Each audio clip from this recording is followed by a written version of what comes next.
All right, everyone. Hope you're all doing good today. Hope you're all doing well. It's time for another episode of Speedruns From the Crypt, your bi-weekly horror hotfix. I'm your host, Icdisis, and today we are going to be kicking it old school with some of our games. We do have one of the newer games, but we're having a bit of a retro feel today. As we'll be looking at a lot of horrors that are, I guess, looking a little bit more vintage or retro, as you might put it. We have 3 runs for you tonight. We'll be getting into all these. Just as a general list, we'll be having Super Ghouls and Ghosts, Resident Evil Gaiden, and the Faith Unholy Trinity, which should be a fun show for you all tonight. Before we begin, I do have a couple announcements for you. For our first, this stream is sponsored by Superman on HBO Max. A new generation of superhero is here. In this blockbuster, Superman faces off against tech billionaire Lex Luthor and tries to find the balance between his Kryptonian heritage and life as journalist Clark Kent. Critics call it wonderfully entertaining and an awe-inspiring spectacle. You can stream James Gunn's smash hit Superman on HBO Max now. As well, for additional news, today we do have a special going along with HBO Max. Thanks to HBO Max, Tier 1 subs and gifted subs are half off of the Games Done Quick channel. You can subscribe if you're enjoying the show and support our daily speedrunning shows and events for $3. All right, with that being said, as I mentioned, we have a few retro runs to get into. If you've never seen this game, it is absolutely difficult and probably one of my favorite runs if you just never seen it. We're going to be going into Super Ghouls and Ghosts with Telio 1. Take it away. All right, thanks, Zach. Hey, what's up, everyone? My name is Telio 1. We're going to be playing a little bit of Super Ghouls and Ghosts. Yeah, it's like pretty much my favorite game of all time. I love it a lot. We're going to be playing on the normal difficulty. We're going to be beating the game fully, which means going through both loops of the game and taking out the final boss, the true final ending. Yeah, we got about 40 minutes of this. Hopefully not quite 40 minutes, but we'll see how it goes. So without further ado, we'll start in 3, 2, 1, go. First thing we're going to do is mash as much as I can on this first screen to get the dagger here. It is on a 16 frame cycle with 4 frames of it being the dagger, and wouldn't you look at it, hey, we did it right. So there we go. We got the desired weapon that we wanted, which is always a little bit of sigh of relief. This RNG is completely terrible here, so we're gonna have to do a little bit of random stuff. I always like to disclaim that, yeah, this is a pretty scary game. There's ghouls and there are ghosts, but the true scary thing about this game is the RNG. I've been playing this game for a really long time, and I still feel like I haven't really seen all the patterns. There's, something for everyone here. We got some wolves and some skulls coming down. The first kind of cool speedrun tech that you're gonna see is like a little wave skip here. Usually you're gonna have to usually if you're playing casually, you have to wait for this wave right here, but hey, if we're quick enough, we can get right under it and save just a tiny bit of time. That first section is really the headache. This second section, doesn't actually have any RNG, so as long as we keep our inputs tight, we're going to just cruise on through here, destroying these rosebuds, is what they're called, and dodging the Belials coming down. Cool names in this game, I have to say. And yeah, level 1, we're out of there. We're gonna go ahead and kill this cockatrice here, hopefully in one jump. Hey, nice. Level 1 down, and because I played the level cleanly, hopefully we'll be able to do this cool trick here, which is called a bee boost, because we get turned into a bee and then we boost. With just some chest manipulation here. We're gonna open up first one. And there it is, nice. That's part 1. Part 2 is gonna be a sub-pixel jump. Okay, we are playing the game. We got it. That's really nice. That's really cool. That is still inconsistent for me, so always feels good. And after playing a really difficult level 1 and a pretty fun intro level 2. Now we get the best part of the run, in my opinion, which is about a 3.5 minute auto scroller. So yeah, this is usually the time where we take a little break and we read chat and talk and have fun. And so yeah, that's what we're gonna do. Like I said, it's like one of my favorite games. I've been playing it for a long time. There's a lot of like just little mechanics that are like kind of difficult to put into words for me, I guess. Just a lot of RNG in this game, which is really fun for keeping it fresh and all that stuff. So what I did there was I spawned our 2 chests, and then I kind of opened them in a specific way to get my armor, and then to open a weapon and to leave it like in the water there on the right side, or on the left side there. By doing that, that is going to make all of the fish that are carrying baskets in this stage, I will not have to worry about a weapon drop anymore. For whatever reason, that works on this level. Maybe because it's an auto-scroller or something. It doesn't really work in other levels. But yeah, so that's kind of a nice little strat to not have to worry about accidentally picking up a weapon at like a really bad time in this level. We're also going to be doing our I call them thunder squat, or lightning squats, or thunder squats. To keep ourselves occupied in this auto-scroller, we're going to just try to get as many squats in as we can when the lightning strikes. 1, 2. Yeah, we take that. Coming up is going to be one of the, one of the first tricks that I see a lot of newer runners do. It's kind of just exploiting the chest system, really. We're going to spawn a chest off screen and then open up the chests in the reverse order there. So that's going to let us get all the way back to our gold armor, which is really nice. Usually I would do I would usually lose my shield here if I was doing PB attempts, but it saves like frames of lag, and it's if I get hit and mess it up, I just die and lose 2 minutes. So we're gonna go ahead and just maybe not do that, Yeah, auto scrolling away. We got our sirens in the background, and we're taking them out. So to ask a question possibly for anyone who's ever interested in this game, because honestly, whenever I watch this game, it's always just kind of inspiring here. Sure. One of the coolest runs I know. How hard is it to learn this game? Well, that's a good question. I think it's pretty. I think it's not too hard to learn, but all of my friends that I've shown this game constantly tell me that it's impossible. So, it has a reputation.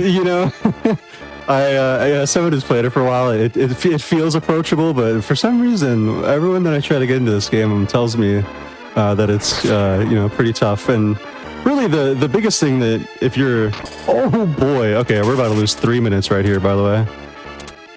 My apologies if I distracted you. No, it did not. I got bad RNG right there. That is called we call it the Angry Bob.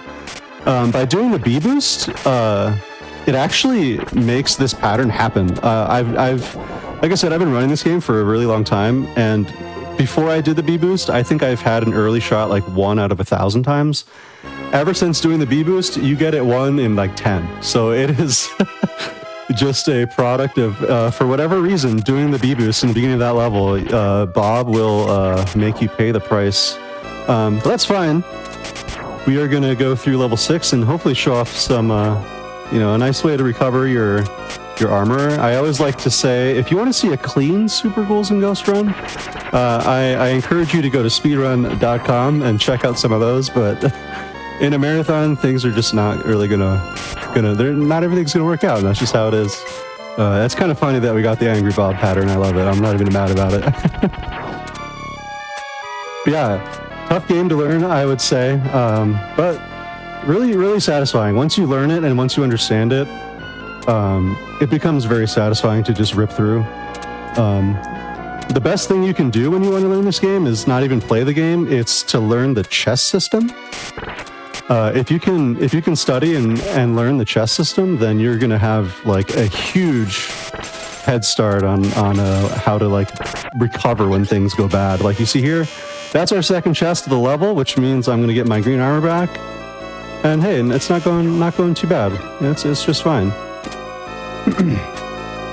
We have some random bats. We're gonna have to definitely jump over the bats with the baskets like that, because unlike level 2, there is not a way for me to prevent random weapon drops. So that's kind of one of the main things about this run is you always want to keep that dagger if you can.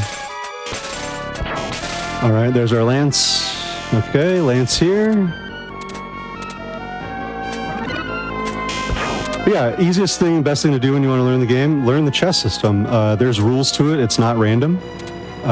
So that's like huge. Just knowing how to keep your run going when you're first learning is also really big. I see a lot of new runners very reset heavy in this game, which there's time to save everywhere. There's time to save everywhere. You know, I always try to tell people to complete as many runs as you can.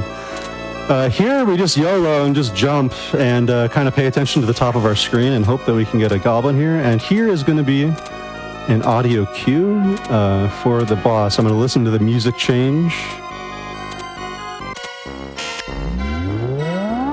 And do a little jump.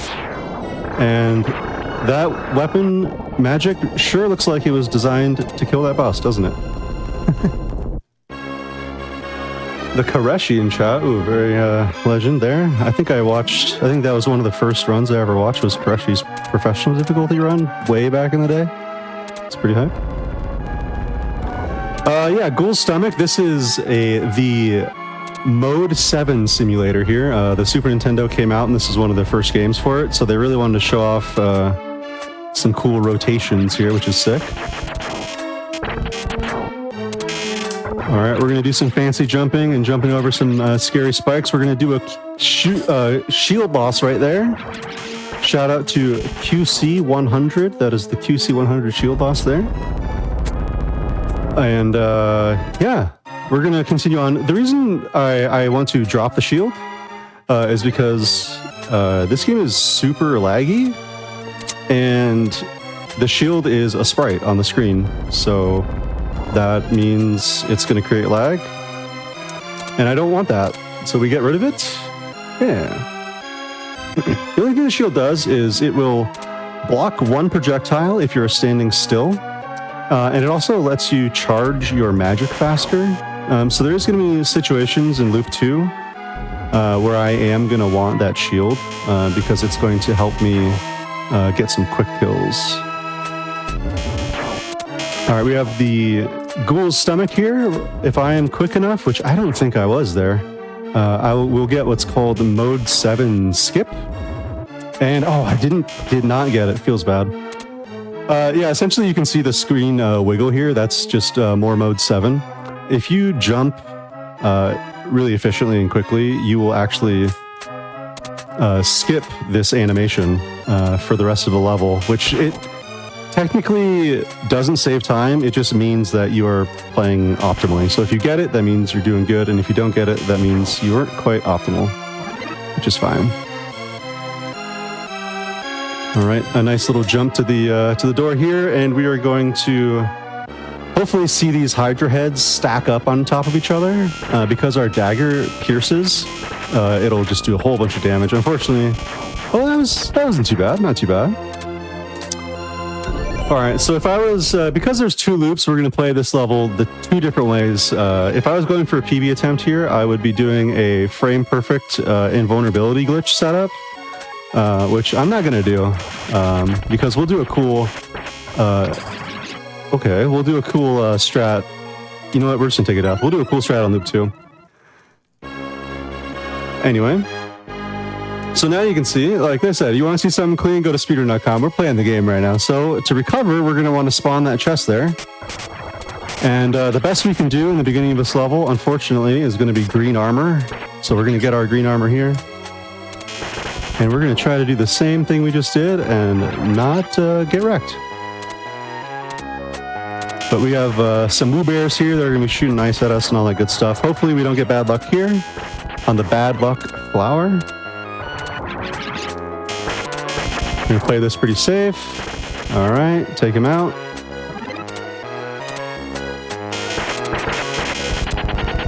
Good stuff. Not too bad. All right, so unfortunately we did have our death. The reality of it is we could have kept going in boxers, but it's just really tough to go through this level in boxers. So it's almost a lot better to just take the death and continue on with green armor and get gold later. All right, so now we have to hope that we don't get another spawn. Okay, that was nice. Good. So we've spawned 2 chests. I want chest number 3 for my gold armor. I want chest number 3 or number 5. Okay, I accidentally spawned that. That's fine. That's number 3. Okay, nice. We do a little delay there to hopefully make him delay, which is good. Here's our chest number 4. We don't want that. Okay, we kind of got knocked back there a little bit. Always watch out for the invisible wolf here. That's the meanest wolf in the game, by the way.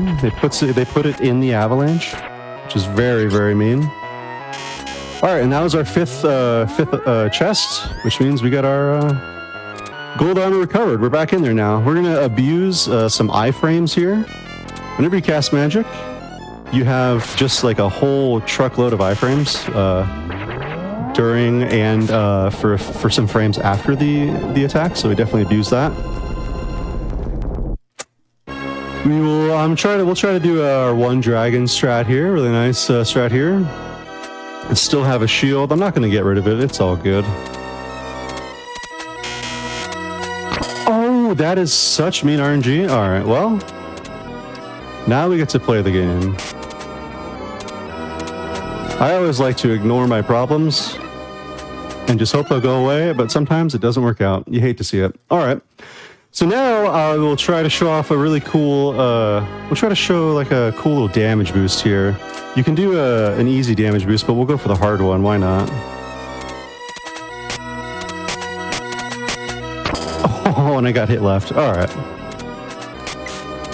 Once again, we just get wrecked. This is going great. We'll do the easy boost now, and for the sake of our sanity here. All right, here we go. So I almost did the hard boost, didn't quite pull it off. That's fine. We'll do the slightly slower, much safer boost here, where we're going to wait for this dude to come on up and down and get us our nice hit there. You can see that skips the whole level. Level 6 is the shortest level in the game. No magic here, so unfortunately we got to kill this guy the old-fashioned way with 1,000,000 daggers.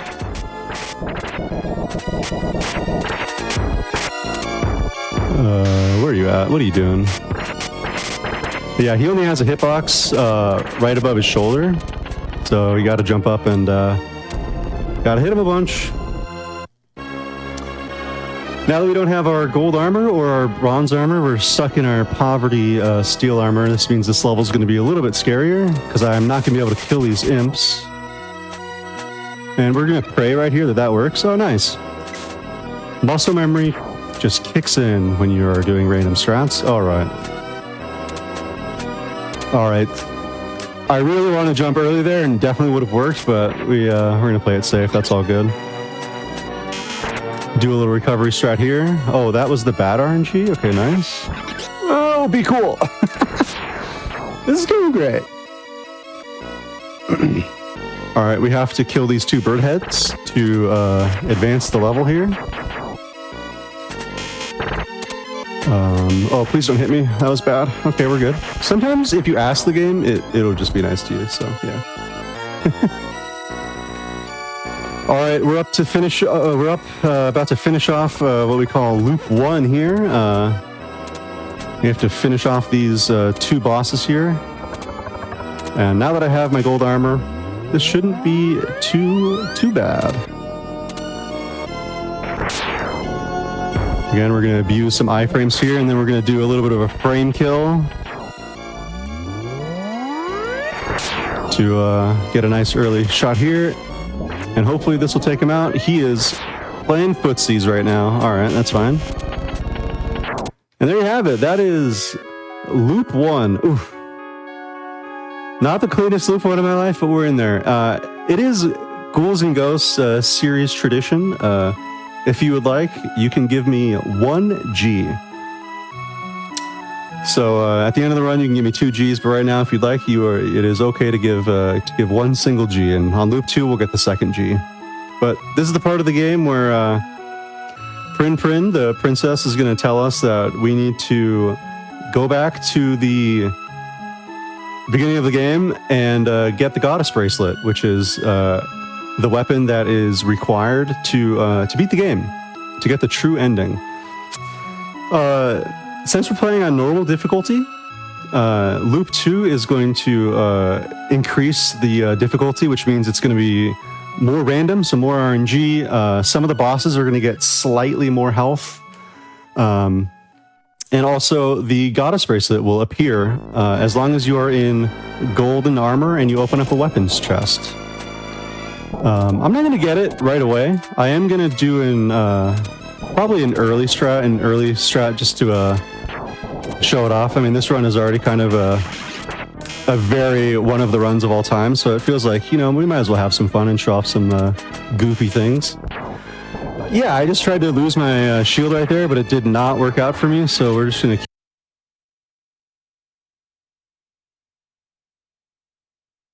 later in the level than I would, ideally like. But that's fine. We got some RNG skulls coming up, and we're out of here. We gotta do it again. We gotta do it twice.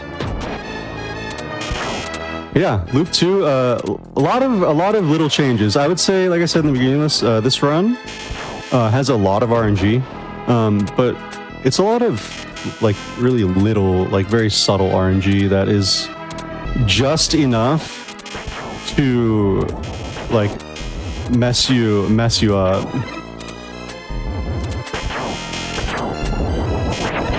All right, 1 GB back. All right, where we lagging feels bad. Not much we can do but keep on going, folks. Let's get it going. All right, hopefully we get him in 1 kill here. Sorry, 1 jump. Oh, that was early. The shield lag threw me off. I'm not used to it. All right, we got to play this really scared here. That's fine. All right. Well, here you have it. Level 1 out. No, unfortunately, no cool magician magic boost that we can do here because I'm in my silver armor. The magician that pops out of the chest and shoots magic at you will change Arthur's form, and it depends on what your armor state is. So if you are in boxers, you will be a baby. If you are in steel armor, you get turned into, I believe, a seal. Okay, we're just... Yep, we got to think about this for a second here, and I did not spawn that, or I did spawn that chest. Okay, we're doing stuff. Yeah, so it's a baby, and then seal, then maiden, and, oh gosh, what's the other form? And a bee. Oh yeah, the bee. But yeah, here we are. Back on the raft, very much in the red, but that's fine. That's just where we want to be, a nice comfy raft ride in the red. I hope everyone's enjoying it. Like I said, it's a retro spooky, I get it. The real spooky thing about this game is the RNG. As you see, I've been getting completely wrecked by it. But, that's part of the joy of the game. You gotta love it. You gotta be ready to get wrecked by this game sometimes. And my practice has been going awesome, so I feel like I was due to get kind of wrecked by the game, but that's just how it happens. Hopefully we'll keep it clean and not have to get a game over. Ooh, that would be a little sad, but I think we can do it. Loop 2 raft ride, unfortunately, just the same. Nothing is different except for the boss kill. So yeah, if you're in the red, you get 3 minutes to think about whether or not you should reset, and if you're in the green, you get 3 minutes of thinking about how nervous you're going to be when you finally finish this level. Definitely one of the big, I would say, hurdles of getting into this speedrun is having 3.5-minute auto scroller twice. But you learn to love it. It's fun. It's great. We got Keepy in there. We got some Jason. We got White Hat. We got some really cool people in chat. You love to see it. I will say, since we have the water section again, I think one of my favorite areas and just musics in this game is I always seem to catch runners at the snow level. Yeah. Mm-hmm. And just one of the coolest tracks I think Capcom has ever made. I agree with that. My stream title is generally Deep Chill, which is the name of the level. Best music, best level, for sure. I absolutely agree with you. The prototype for this game, actually, weirdly enough, level 3 was the ice level. The gargoyles shatter. The reason that they shatter is because it was supposed to be on the ice level. The Super Ghouls and Ghosts prototype is really interesting. The levels were very different. It's just kind of fun to look back on it. But yeah, nice little level here. We're trying to do some thunder squats.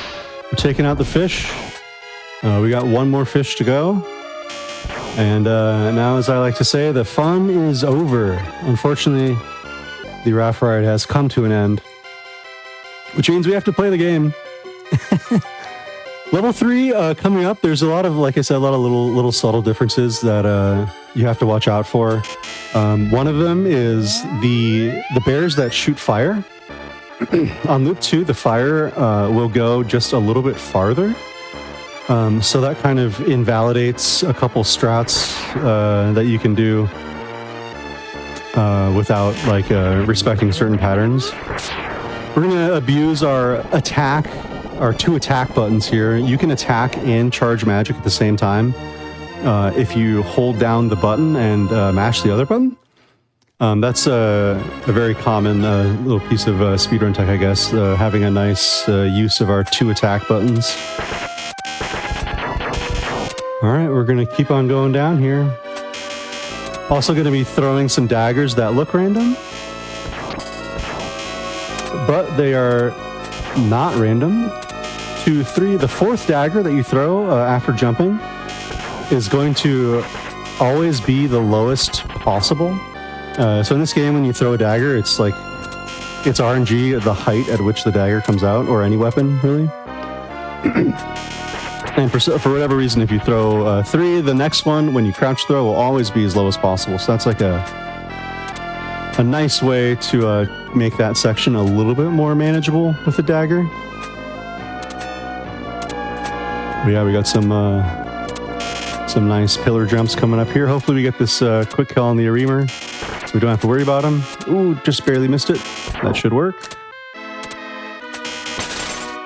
And now we're on the tower level. Yeah, you can hear the glass shattering of these gargoyles. They're actually, I think, supposed to be ice level. Something weird.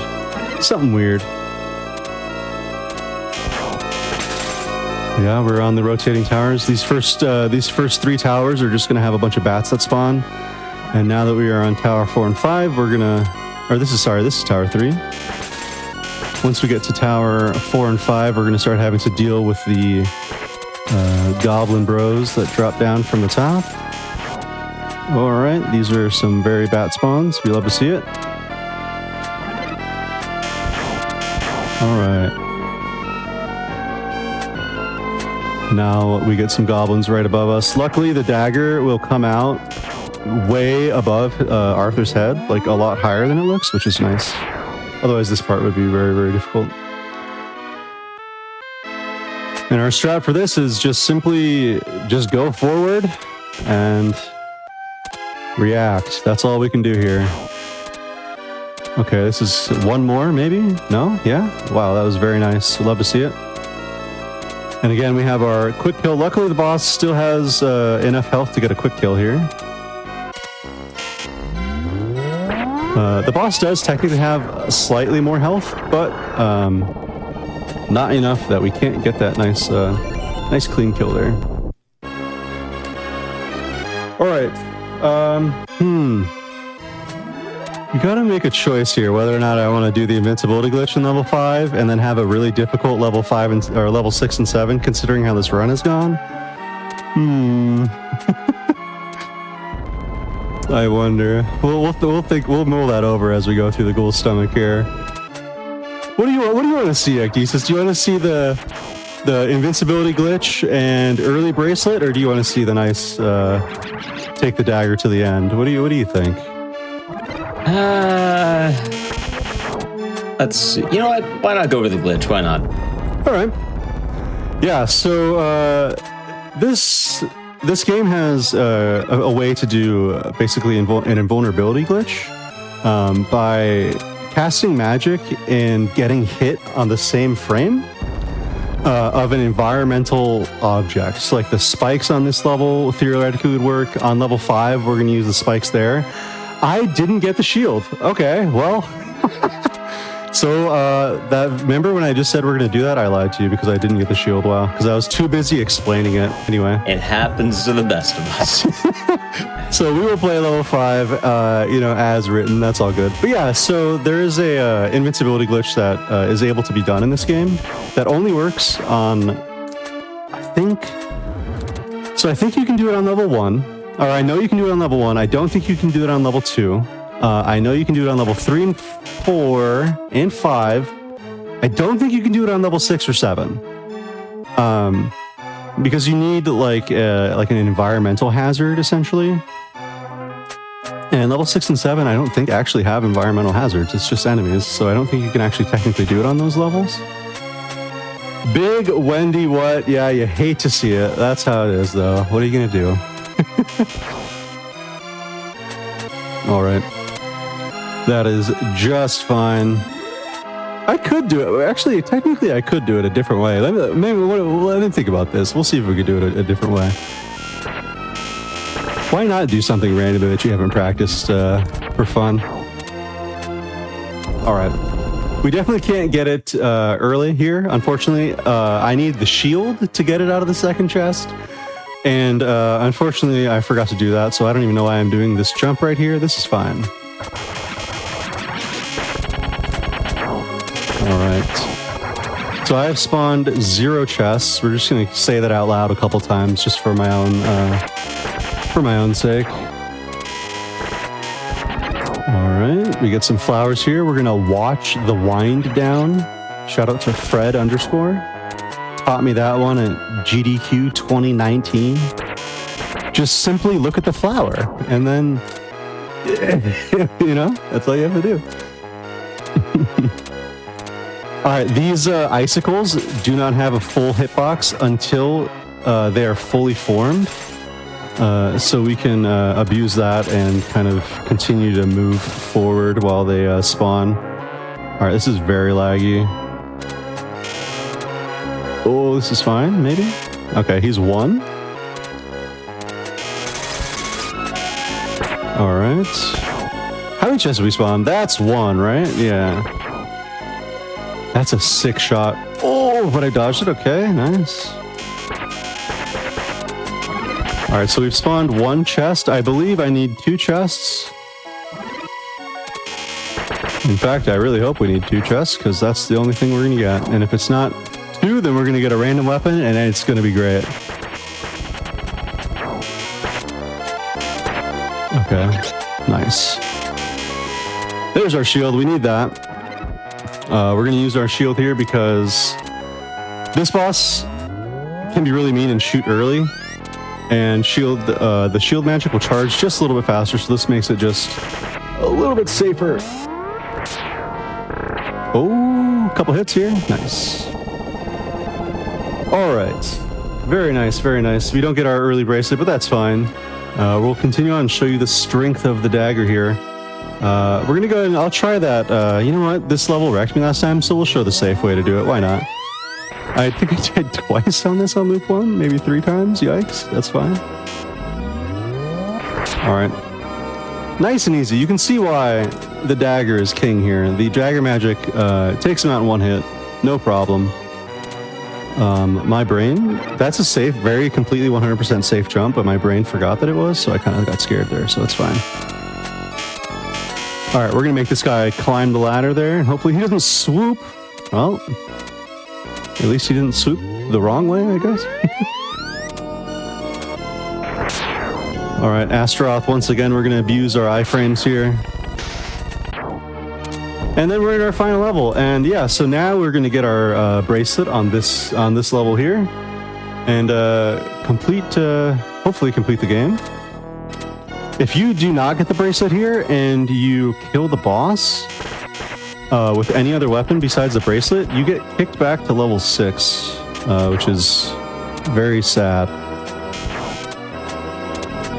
We spawned that first chest there. This second chest right here is going to have our goddess bracelet here after 3 quick circles.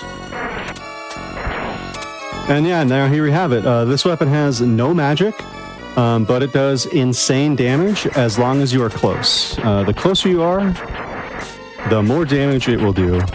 In fact, the fall off is really, really bad. It goes from doing something like, I think, 16 damage at max at like melee range and like 1 at max range, so it's pretty rough. All right, we'll do this right side fight. Why not?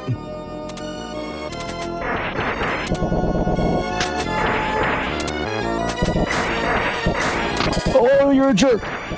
And he's stuck. Oh my god. Okay, Ectesis, I have to apologize to you because I just soft locked the game for 3 minutes and 48 seconds. Oh. Wait. So there is and I swear, I think it's 1 frame, maybe 2 frames.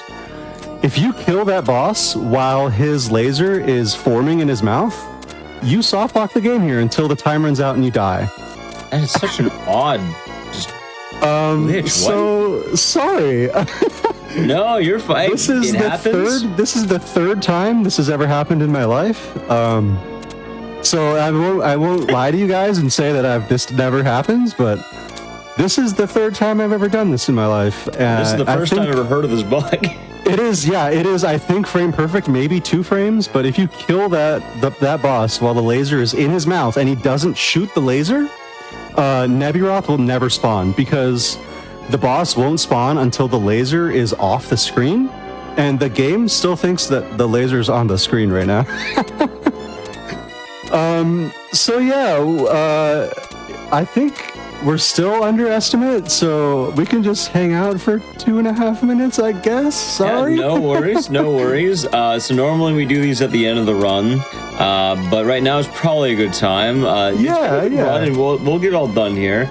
But normally I ask for like if you have any shout outs you want to give, or if you want to like plug yourself, where can people find you? How about we do those now?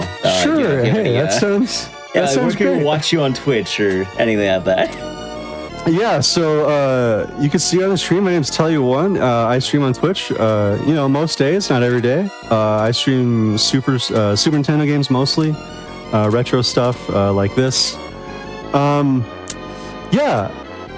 playing this on normal, trying to get a better time as always. The PB grind never ends. Shout out to the BKKC. Shout out to Fred __. Shout out to the Numbers Discord. There's also a shout out to the Japanese Makamura community. They have like a monthly race, which is really cool. There's quite a few active Japanese runner that participates in that monthly, which is really awesome. We'll try to, maybe if we get some more runners here, we'll try to do something like that in the future. I think it'd be really fun. That's it. That's me. If you like watching people die in softlock games, come watch me on Twitch. Don't worry. I know you're pretty good at this game, and there's a nice little note for runs like this and really all of GDQ. One of the cool things is you're allowed to see when runs don't always go the best. Obviously. Oh, good. No, sorry. This game. That's how it is. It's very random. It's fun to see this game in a no reset kind of situation because you go to speedrun.com and you see a whole bunch of clean, really cool stuff. Don't get me wrong, but this game really, truly shines when the spaghetti kicks in. You know, it's great. Sometimes you have no idea what's happening in a run, and this happens, and then you wait 3 minutes so you can, redo. You have to redo the whole level too, don't you? Yes, there are no checkpoints in this level, unfortunately. So yeah, the second time, so I did this once in my life, like years ago. The second time, no, I think this is the fourth time. So the second time I did it was like a few months ago when I was grinding for a PB, and I was on PB pace, and this happened on PB pace. So that was this, I think, the second time that ever happened. So that was great. That one wasn't quite as fun as it is now, but all right, we're gonna try to get the big alley-oop death. Here we go. Oh, see ya, Arthur. All right. And that is, that's also, I think, technically, is that a game over? Oh, man. No, it's not a game over. All right, we're still in there. All right, maybe we can get underestimate here. This is going to be really close, unfortunately. This is fine. We just gotta close it out. This is all looking good to me. Yep. Okay. All right. Hey, we like to see that. All right. This is going great. Oh, this is going great. That's actually fine. So now what happens here, we're going to do a jump back like this. That's going to spawn our chest number 3. We don't want that one. Now we're going to spawn our chest number 4. And that's going to be our armor. So we're back in there. Nothing to worry about here. Do a little bait. We've all seen this before, just before I soft lock. You know how it goes. You actually have to wait. A couple frames after killing those bird heads, because the hitbox like remains during part of the death animation. Dozens of runs have been lost to getting a little greedy and jumping early there. All right, I will fight this on the left in the interest of safety here. We won't go YOLO right side strats. We're going to manipulate him to stop moving by crouching, as you can see. That is the secret to these fights here. That is my number one advice for anyone learning this game or playing it casually is if you crouch in front of these bosses, they will stop moving, and that includes when you jump midair like this. If I crouch while jumping, he's going to lock himself in place, which makes this a lot more manageable. We'll take an intentional hit here, hopefully, and yeah, nice. All right, that'll do it. Oh, we are overestimate, unfortunately, but we only have one more final boss here. The evil fiend Sardius, who kidnapped our girl. We gotta take him down. All right, was going for the one cycle strat. Unfortunately, we didn't get the pattern for it. You hate to see it. But we should take him down here. A nice 2-cycle strat. And we'll go over here, and it's going to be time when the princess lands on the floor here. We'll do a little bit of a slide. We got the slide. You love to see that. And it'll be time in just a few seconds here. So 3, 2, 1, time. GG. Yeah, hey, that was one of the runs of all time, for sure. I'm glad I got to show off a really cool soft lock. I learned something new today. Yeah. Well, yeah, thanks. We already did the shoutouts and all that, so I'll throw it to you. I appreciate you letting me show off my favorite game. Thanks a lot. Absolutely. I always love watching it. I do want to thank you for doing the run. Once again, if you did not check them out earlier, you can find Telio's links. I believe there's one in chat, but Telio1 Twitch.tv Telio1 for more Super Ghouls and Ghosts. And really just thank you again for doing the run and also just powering through it. I do know the end of that was... a little bit dicey at the end. Yeah, it was just how you draw it. I remember when we talked about it, Cheller, and I said, hey, I'm going to show you a frame-perfect soft lock, and it's going to be great. Exactly. And it was still a pretty good run. I would say it's within the estimate even still. It's an estimate. It's not a guarantee. Sure, yeah. All right. That being said, All right, everyone, welcome back from the break. Hope we all enjoy that run of Super Ghouls and Ghosts. I always love watching it, even when it doesn't go the best. It's still a very fun run to watch, and it kind of reminds me why I like the GDQ run so much. You get to see a side of speedrunning that it often is a little bit messier than the leaderboard runs, and Talia did a very good job with that run, and so it was very fun to see, and hope you all enjoyed it. We do have some more retro horror coming up in a moment. Before that, I just want to read a couple things for you. This stream is sponsored by Superman on HBO Max. A new generation of superhero is here.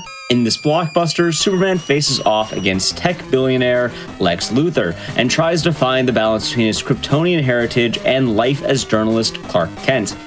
Critics call it wonderfully entertaining and an awe-inspiring spectacle. Stream James Gunn's smash hit Superman on HBO Max now. As well, speaking of HBO Max, we can say thanks to HBO Max, since Tier 1 subs and gifted subs are half off on the Games Done Quick channel for pretty much the rest of the show. If you're enjoying it, feel free to subscribe, and you can support daily speedrunning shows and events for just $3. All right, with all that, we're going to be hopping into our next run. This one's kind of interesting, is a good way of putting it, because everyone knows the Resident Evil franchise, but you might not know this one, because maybe you do. It's been on a couple times, but it has been a minute, and this one's weird because it's a Game Boy Color Resident Evil game. Really, there's no better way of introducing it than just saying, here's Resident Evil Gaiden with Ms. Scarlet Tanager. Take it away. Hello everyone, it is I, Miss Scarlet Tanager, here with objectively the best Resident Evil game of all time. It is at least definitely one of the games of all time, and yes, this is a Game Boy Color Resident Evil game, an official one. And I saw somebody mention in the chat that just the cartridge is worth $200. I have a box copy complete, except for the fact my rabbits ate half the box. So if you know me, you know that I have rabbits. They have their own camera on the stream. On my stream, but yeah, they ate half of my Gaiden box, and I love to shame them for it. So anyway, we're going to get right into the game, and time is going to start as soon as I hit on new game in 3, 2, 1, go. All right, so a lot of people may think, and even if you Google this, you'll get a lot of wrong answers. The first Resident Evil game that has Barry Burton as a playable character, you'll find a lot of people saying that it is Resident Evil Revelations 2. That is wrong, it's this game. Because I am playing currently as Barry Burton, betrayer extraordinaire, and he is trying to go find Leon, who decided to go and get himself missing on a zombie-filled cruise liner, which you may also remember as literally being part of the plot of the first Revelations game. I like to say that Resident Evil Gaiden was sort of Revelations before Revelations was a thing. And it is... I like to joke that it's the best Resident Evil game of all time, but it is actually legitimately really good for what, you know, for the time and for being an actual title on the Game Boy. So you may have seen there, it's not like your normal Resident Evil combat system. They couldn't really translate your classic Resident Evil very effectively to the Game Boy Color. You may know that the first Resident Evil game there was a pitch for a Game Boy Color version of the first Resident Evil game, but they decided not to go with it, but you can find part of it online.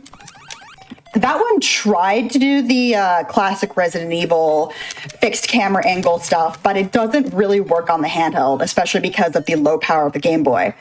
Another weird fact about this game is that it was actually, they talked about making it a Game Boy Advance game because it's right on the cusp of the system. I think it was one of the, not the last, but I think it was one of the last games to come out for the Game Boy Color. That also means that this game has a little bit of a lag problem at times, but when we get to that, I'll point it out to you. So coming up here, this is one of my contributions, this zombie dodge. See if I can do it right. I did it wrong. Oh, I still got it. Cool. So you drag that zombie out of the corner so he doesn't grab you, because anytime a zombie grabs you, it's time loss. It's easier to initiate a fight if you have to by using the gun instead of getting grabbed, like this. Now, you want to hit the little gray-bluish reticle in the center there in order to get a critical shot. And I'm going to pick up those extra bullets there. Normally you wouldn't, but just for safety I am. And you may be noticing exclamation marks on the screen. The red ones mean that an enemy has an item, if I remember correctly, and the green ones just mean, oh, there's an item there. And you saw that I passed one and didn't pick it up. Funnily enough, that is the shotgun. You don't pick up or use the shotgun in this game because it is a waste of time, and you will see why later. All right, I made that dodge. Cool. So hopefully this guy decides to play nice. He does. About 1 in every 10 runs that zombie decides to grab me because he's very rude like that. Okay, this is going to be a 4-shot. This guy has a thing I need, so I'm taking it. I'm going to take a low line on here to make sure that zombie doesn't grab me. The hitboxes in this game are kind of ridiculous, so you have to be very careful how you dodge some of the zombies. Nice, 1 hit. I don't always get 1 hit on that zombie. Usually it takes me 2 or 3. All right, so now we're going to the security room, which will be our friend multiple times because Barry needs to find out where Leon is. Barry, I can't actually remember what happened in that cutscene, but it essentially does lead us towards where Leon is, so. It's one of those things when you speedrun a game so many times and you legitimately cannot remember the last time you played it casually and actually watched the cutscenes. All right, so I'm gonna take out this zombie here because she has a key that I need. Thank you. And now we are heading towards our first boss fight. Now the world record holder, a Japanese runner named Isegai, does this fight differently than I do. There's a couple ways that you can do it. Isegai does it legitimately, just kills the boss with the pistol. I'm not that good at the combat. I'm not that good at the combat compared to him. So we're going to lure this zombie out of his room, and we're going to take him on a little dance. In order to make sure he's following me and I have it timed correctly, I'll pull that up. Oh no, it's a tyrant. Oh hey, there's a zombie there. We're going to turn this tyrant into the zombie.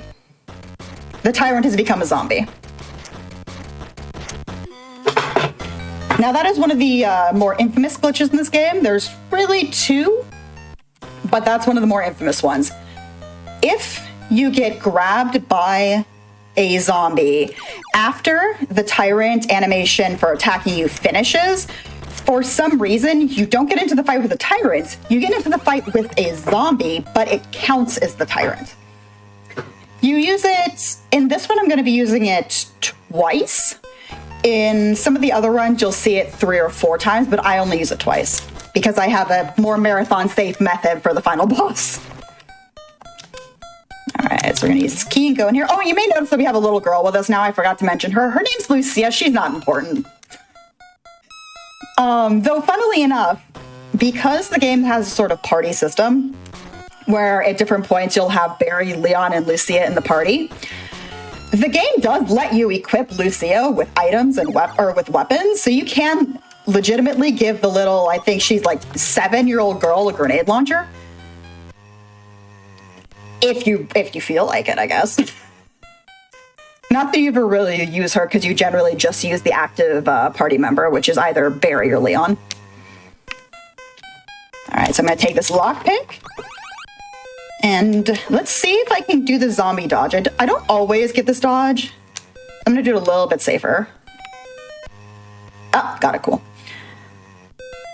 Usually, it's a little bit slower to wait, like, in the door, but I want to make sure that I can do the dodge because it's a little bit annoying if you have to do the fight because you end up having to waste ammunition.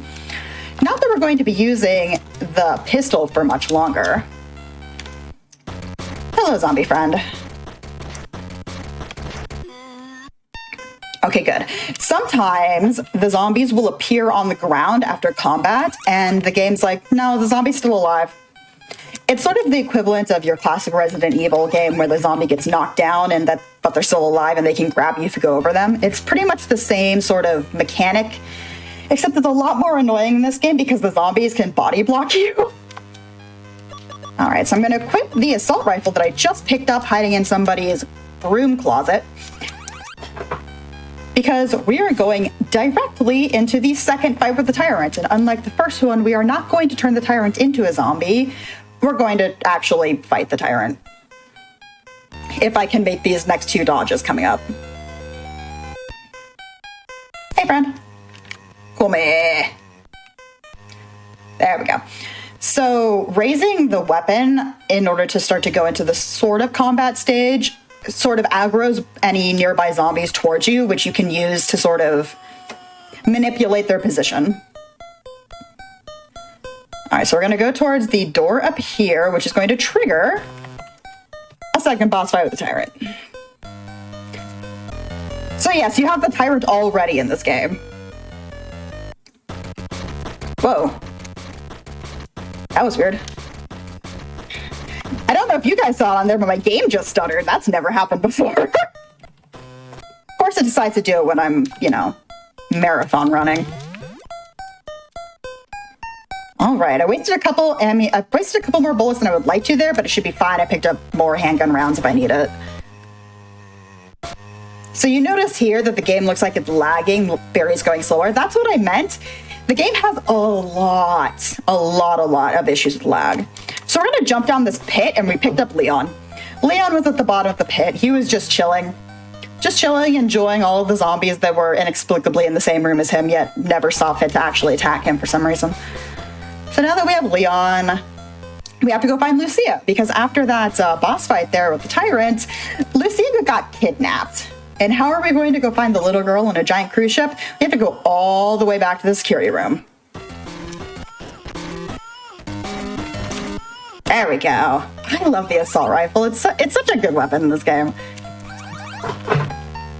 Now, there is going to be one weapon, one very infamous weapon coming up later that's even more ridiculous, but you'll see that one in a bit. All right, we're gonna take out this zombie lady down here because she has some more assault rifle ammo. And I'm gonna need that thing as I used a lot more than I meant to during the tyrant. All right, let's hope this zombie up here is gonna behave. He is behaving, cool. That zombie likes to not actually die after the fight. So I'm gonna do a dodge here. Okay. And sometimes he spawns a zombie behind you, which is another mechanic that this game can do. When you are about to go into combat, the game can just decide to spawn a second zombie randomly. It's completely RNG whether or not it happens. See here. So this is the zombie deciding just not to die. Every time it happens, it wastes a couple seconds, but there's specific areas where it can just end your run or lose you another 30 if you have to do the fight over again. All right, so we're just coming in here to pick up another key. This one is the lounge key, because we need to get into the lounge to get another key. Classic Resident Evil, you're going from point A to point B, collecting a bunch of keys while trying not to get your butt bitten by a zombie. Nope, that guy decided he didn't want to die either. It can cause the game to lag a little bit when that happens as well, because every time a zombie does the characteristic zombie moan, the game lags out for a second. There we go.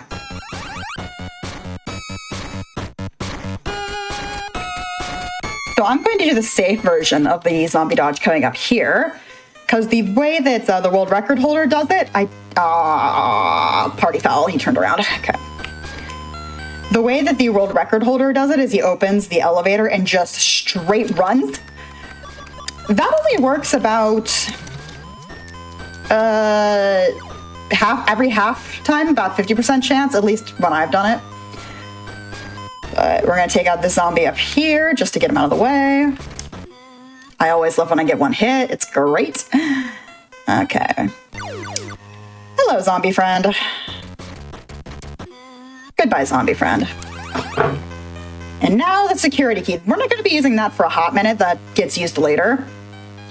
But now that we've done that, we can actually go towards the security room to figure out where the little girl was taken by the giant evil monster. Classic video games. Is this guy gonna be nice? He is. That dodge is also somewhat RNG because the zombie can decide he wants to move slightly towards you, which will always get you caught. But, okay, this one's behaving. So yeah, I do love this game as a speed run, even though as a casual run, it can be a very frustrating game to play. But Ecdysis, you've played this game casually, haven't you? If I remember correctly?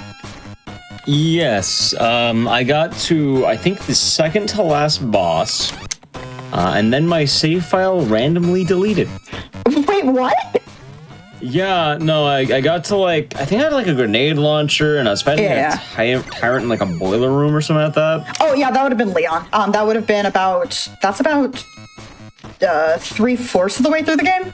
Yeah, I got to there, I got stuck on the boss, and then after a few attempts, I went to like, oh, let's go again. I tried to reload my save, and then it was just gone.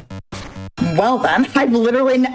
That's never happened before. I've never heard of that happening. That is for what it's really worth, unfortunate. Though, I have a more professional setup of the game than I used to have, and I've been meaning to replay this game and probably speedrun it, because funny enough, with this game, I have an emote on my own Twitch channel of Leon because I think he's funny. He looks funny. The face that they decided to use. He has a very funny face. I'll type it in the chat for anyone who wants to see that. But the funny thing about it is, I have a popular meme, I guess, with a lot of the Japanese speedrunning community, because as much as I like Evil Gaiden and Leon, I've never speedrun this game, which I speedrun RE Survivor a lot, but you think I would probably speedrun this game at some point. So it's on the bucket list. I gotta do it at some point. Yeah. So that cutscene right there is the only cutscene in the game where this is a problem. You have to wait for the character. Let me do the fight actually real quick before I explain what just happened. There we go. For some reason, if you skip that cutscene too quickly, the game hangs. You have to wait for at least the first few characters to pop up on the screen. If you don't, the game legitimately hangs. Oh, I just equipped the wrong gun on accident instead of using the key like I was supposed to. All right, so we're gonna just take out the zombie and hope he actually falls. Cool. And palette swap for Leon now. So Barry decided he needed to go do some shenanigans. And if you know Resident Evil, you know what kind of shenanigans Barry gets up to. And he left the little girl with the always very good at babysitting, Leon Scott Kennedy. Spoiler alert, he is really bad at being a babysitter. As is literally every Resident Evil protagonist. But... Alright, so this is one of the more annoying parts of the game. Because you're having to constantly go up and down a flight of elevators, and I have lost many, many runs to accidentally going to the wrong floor. Alright, is this guy gonna behave? He is. Alright, so I'm gonna drag this guy over here and try and keep him on screen so he doesn't reset. There we go, because we need to get behind him to get another item. Gib. Okay. Now that I have those two items, the thing that I use to try and remember which floor I need to go to so I don't accidentally go to the wrong floor on this silly elevator is I'll usually just say it out loud while I'm playing the game. I'll say I need to go up twice. So here we go up twice.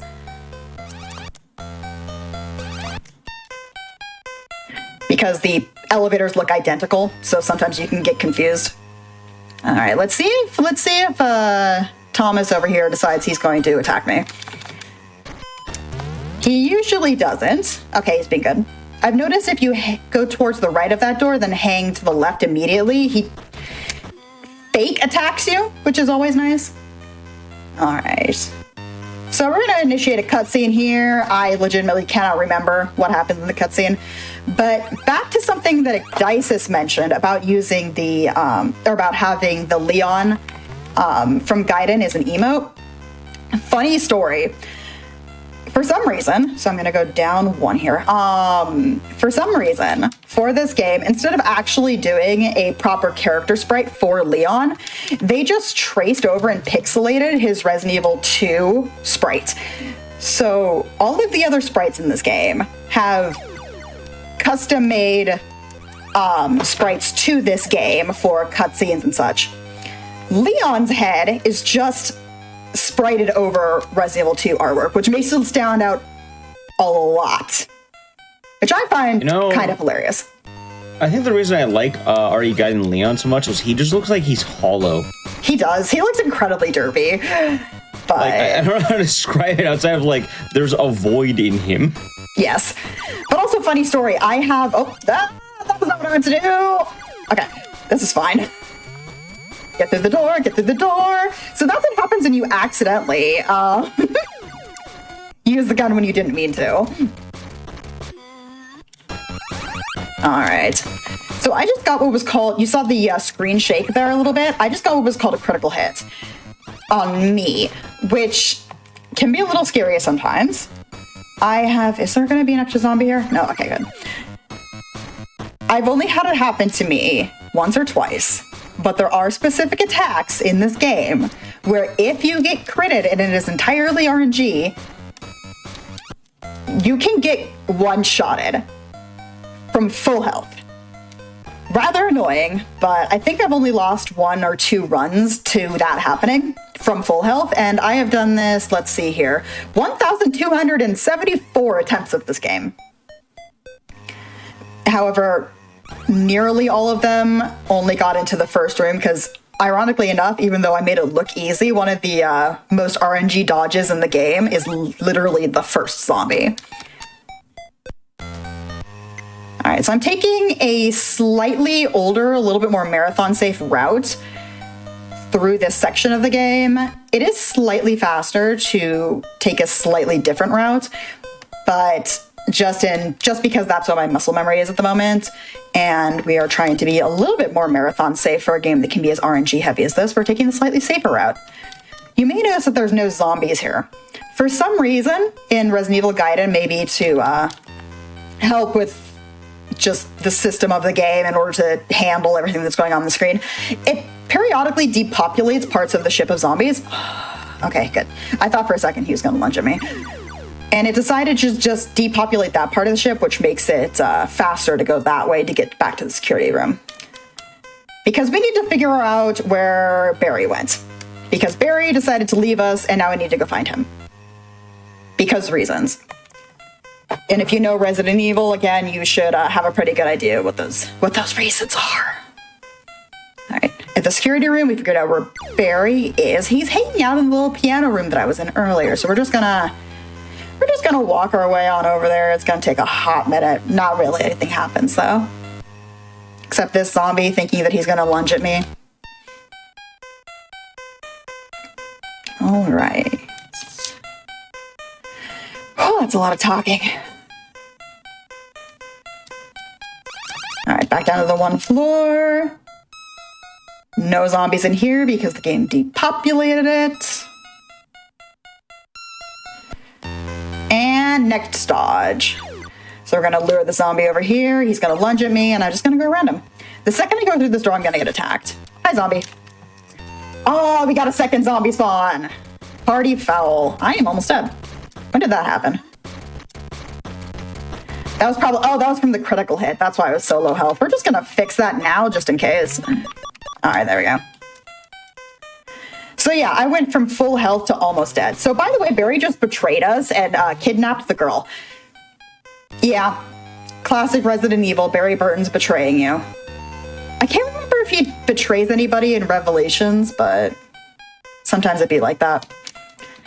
All right, here we're gonna use the elevator to go up twice to get the, probably the biggest memed part of this game for, you know, all of the 2 memes that there are for Resident Evil Gaiden Online, but all right, it's gonna behave.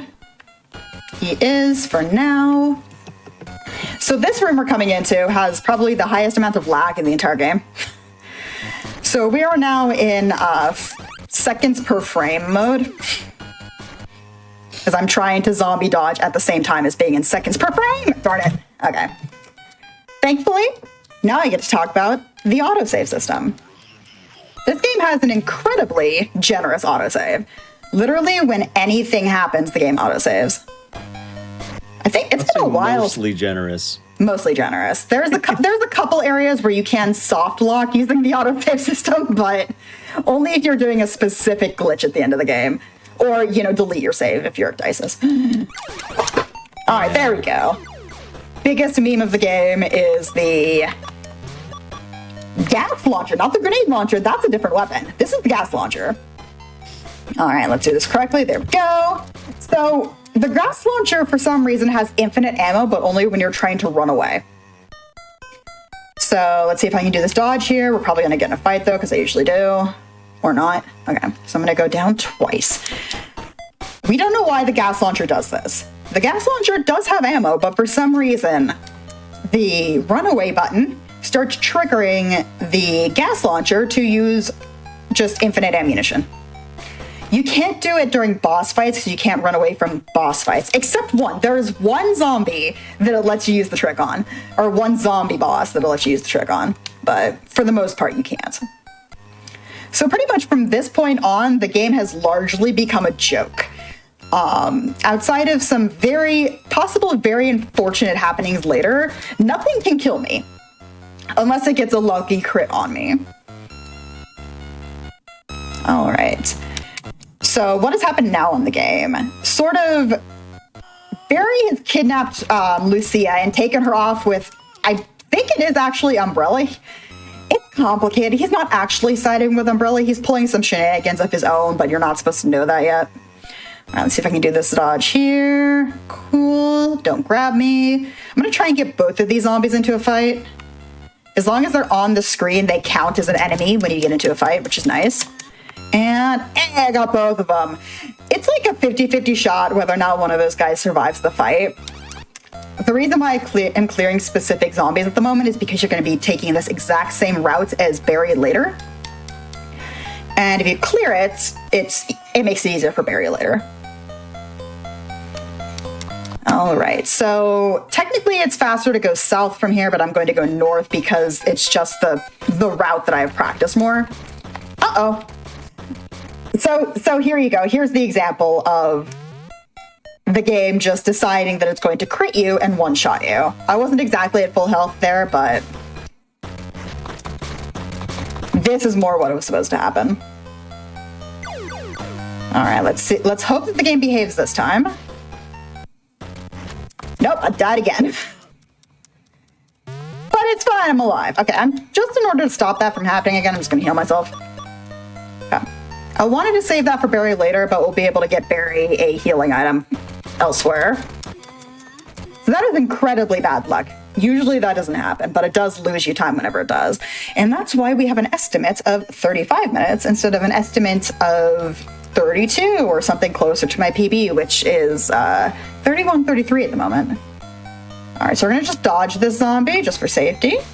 Should be able to get, oh no, I got the better energy. Okay, I got past.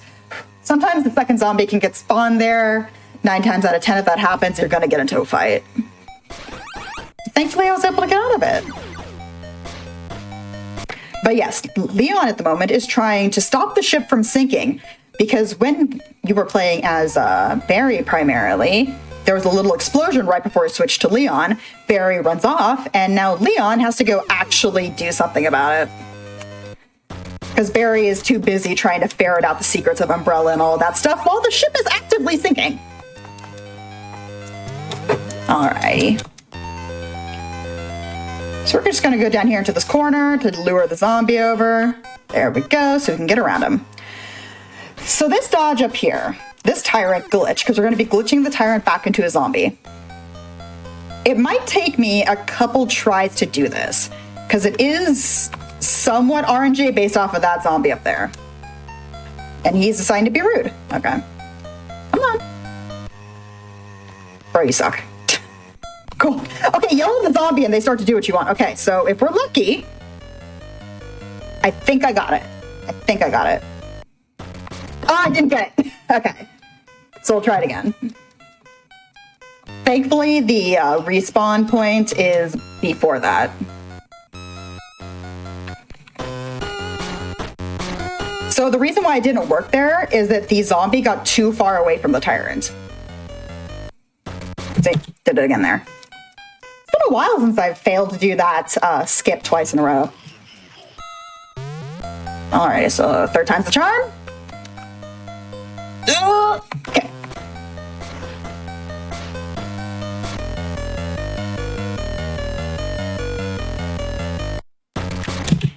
This game is it's just rattling today. Alrighty, fourth time's the charm.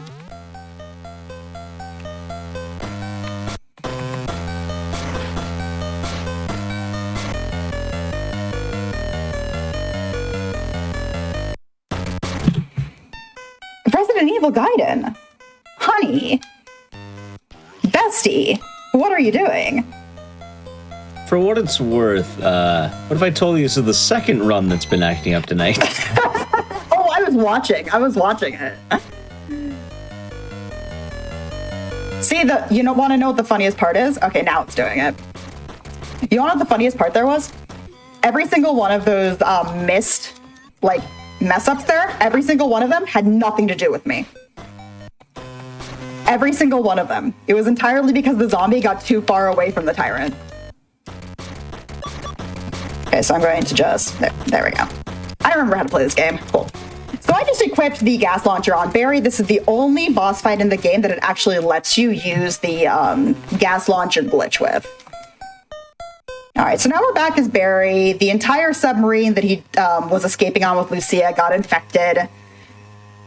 He wasn't exactly 100% escaping. He was just trying to figure out what Umbrella's plans were. Umbrella's plans were typical Umbrella shenanigans. Lucia is actually infected, but she is like special infected. Think like Sherry Birkin having the infection, but not actually, you know, being infected like she is in Resident Evil 6. So we're just gonna... You have to be very careful the line you take with that tyrant, or he will grab you, and I have lost PB runs to it. It is definitely bad feels, man, if you get grabbed by the tyrant there. All right, so now we need to go save Leon. We need to go find Barry before, now we need to go save Leon. Because after that tyrant fight that I turned into a zombie a moment ago, Leon tried to go stop the ship boilers from blowing up, and he failed. So Leon is Leon's hurting. So we need to go save our golden boy. Put an asterisk on save there. You'll understand. You'll understand in a bit. All right, as you can see, there's no zombies in this area, at least any that I care about, because of the fact that I took them out earlier as Leon. We're going to be taking the exact same route, and shouldn't have any zombies except for the one of the ones that I dodged. So, Dices, how's your night been? Mostly good.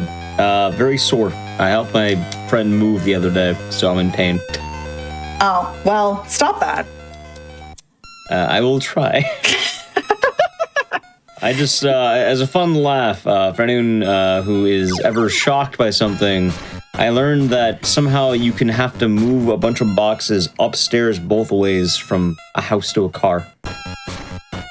That sounds awful. I mean, I live on a third-floor apartment that doesn't have an elevator or anything, so when I moved in, that was fun, because for those who don't know, I own about 75 PlayStation consoles. So... He was on the second floor, but to get to the parking lot, you had to go, like, upstairs. Mm-hmm. So you either had to go downstairs to go to the stairs to the apartment, or you had to go upstairs, like, you had to go up and then down both ways. So uphill both ways in the snow sort of thing? Yep, it just, you know, I guess the hill is slightly less on one way, but either way, you're going upstairs to some capacity both ways. All right, I'm gonna be quiet here for a second because I'm gonna try to do the hardest dodge in the game. Nope, I didn't get it. I'll try it one more time. We'll give it one more shot. So if you don't get it, it's about 10 to 15 seconds of time loss, but I want to show it off, so I'm gonna try it one more time. Oh, I did it wrong. Is he gonna? No, he's not gonna do it. Okay, we're just gonna do it normally. So I can get that dodge about 75% of the time-ish. But if we just time it perfectly, so you do one hit and you wait. And then you do a second hit, and it should be enough to take him out. There we go. So we're gonna run past him. The dodge is nice, it's flashy, but thankfully, because of the way that I marathon save, so we picked up Leon, he's fine. So the way that I do the run, I pick up extra grenade launcher rounds, so we're able to do that fight, even if we get caught, which is nice. But, all right, so we are getting near-ish to the end. Now, there's something weirdly scary about this room. Okay, friend, goodbye. So if a zombie is summoned by another zombie, they can't actually grab you on the first lunge, which is nice. So this zombie up here, I have to get into a fight without getting grabbed. If I get grabbed in a specific way, it's not quite a soft lock, but it causes the game to hang in the next doorway. Thankfully, it's not gonna happen here. And the game decides to spawn a bunch of zombies because it's mad at me. All right. So for some reason, it's not this door, but it's the next door I would go through that would hang if I got grabbed by that zombie. I don't know why it happens. The way that I found out it happened was I got grabbed on a PB attempt and then my game hanged. So I lost my PB. This game really likes to steal your PBs from you. All right, so we're just gonna do some very, very laggy dodges. Now this zombie up here, I like to call her Turbo, because she just decides to go really, really fast. But hopefully the zombie down here doesn't grab me. There we go. All right. Just gonna dodge a couple zombies up here. Hello, friend. Come here, please. Goodbye. So we're gonna go through this door and immediately get grabbed by another zombie again. If I remember correctly. Yep, there he is. Ah, second time in a row he summoned a friend. Hello, friend. Goodbye, friend. All right, let's try not to get grabbed by this guy. There we go. I usually don't get grabbed by him, sometimes though. All right, so we're just gonna grab this guy, and that always summons a second zombie behind him, but thankfully he's off screen, so he counts as summon zombie. All right, just for safety, I'm going to use that health item I picked up a moment ago. And if you've seen this game before, you may have seen me do a double boss skip here. I'm not gonna do that this time. I'm actually gonna go run right into the right into the tyrant, and we're gonna do this normally, but a very specific way. So I'm hitting once directly on him, and then I'm again waiting until he backs up, and then I'm hitting him again. That should be enough to take care of him. There we go. Okay, the timing on the actual final boss, which is right up here, is a lot tighter, so I might have to reset here if I don't get it right.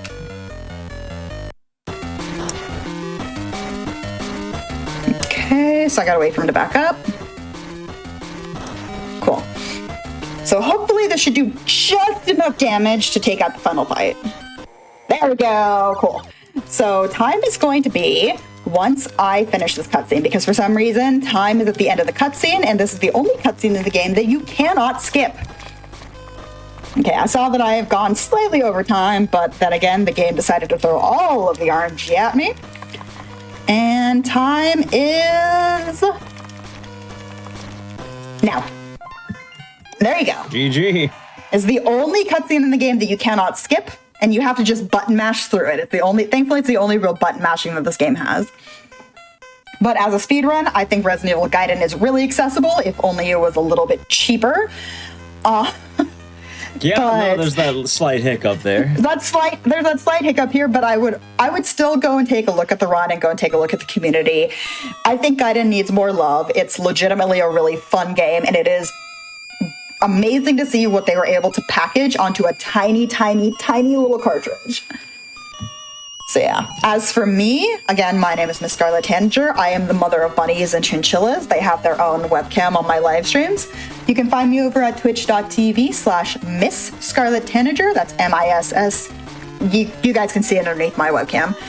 And I stream usually on Wednesdays, so I will be streaming right now normally, or on Thursdays. Tomorrow I'm either going to do some more Gaiden runs because of today's run, or I'm going to play some Resident Evil 4 Remake separate ways, because I still haven't finished my casual run of that. In addition to that, I'm also an author, and you might be seeing some of my book around here pretty soon. Fingers crossed. I'm starting to submit it tonight. All right. Well, thank you for that run of Resident Evil Gaiden. I know a lot of the runs haven't been cooperative tonight, but I do appreciate you sticking through it. At least I didn't actually lose it. At least I didn't soft lock it, because you can soft lock it. Once again, I do want to say thank you for the run. If you did enjoy Miss Scarlet Tanager, you can find her link in the chat, twitch.tv/Miss Scarlet Tanager. Anyway, with all that being said, we will be right back very quick with our last.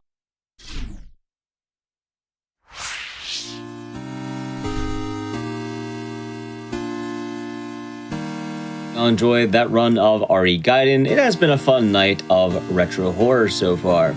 For our last game of the night, this game is weird because it's not quite retro, but it definitely encapsulates that style. We're going to be looking at a game that, like I said, not quite retro, but you'll see what I mean. If you've never heard of it, Faith is a game meant to look like old school Atari games. So if you think it looks that way, well, they nailed it. Anyway, we're going to be looking at all of the game because there's a lot to it. Anyway, here's Faith, the Unholy Trinity with Venata. Take it away. Thank you very much, Ekdices, and yeah, I'm Venata, whatever you want to say, and I'm also joined tonight by a very special commentator, if you'd like to introduce yourself. Hi, I'm Bailed Uplink. I'm another run in this game, and yeah, I'm just here to watch Rabin play his game amazingly. And hopefully, time essentially begins as soon as I hit this again, and time again is, I'll give you a heads up on that one, and it is basically when we see a title card, but it will be the third one because we're going to go through Faith Chapter 1, 2, and 3 in this one. We're going to aim for a good Christian boy, and hopefully we get that, but nevertheless, I'm going to give you a countdown on 3, 2, 1, and start. Alright. So starting off in Faith Chapter 1, we're just kind of playing as our little blue guy here. His name is John. And he's coming along with the crux tech, which is basically, you just like bring out your crux, use spacebar, pause, using escape, unpause again, and you're able to walk around, because usually you're stationary, you're not able to move around and do all this jazz. However, we do have to collect a certain number of notes. It affects the kind of battle with a person that will be coming up shortly. This is a very short run, it's about like 5-6 minutes, give or take. The leaderboards is kind of competitive, I'm gonna be honest, about 4 minutes. That's our funky little guy, he's just kind of prowling the forest, and we gotta knock a hit by him. And by using our crux tech like this, be gone, demon. And you'll say like a couple of different things, but that is just generally the gist of it. You never let up on the spacebar so that you can move around, just pause and pause, and then we get everything sort of done. Using the music cue here, you kind of know if you're on good pace or not. And again, we get our second note here, it's just a picture of Amy. And Amy is a very central character to the plot here, where unfortunately there is a bit of a botched exorcism, and we're kind of going back at the moment, having a little gander around, and then all of a sudden it's just like, oh, hey, that's not quite right. And I love these cutscenes.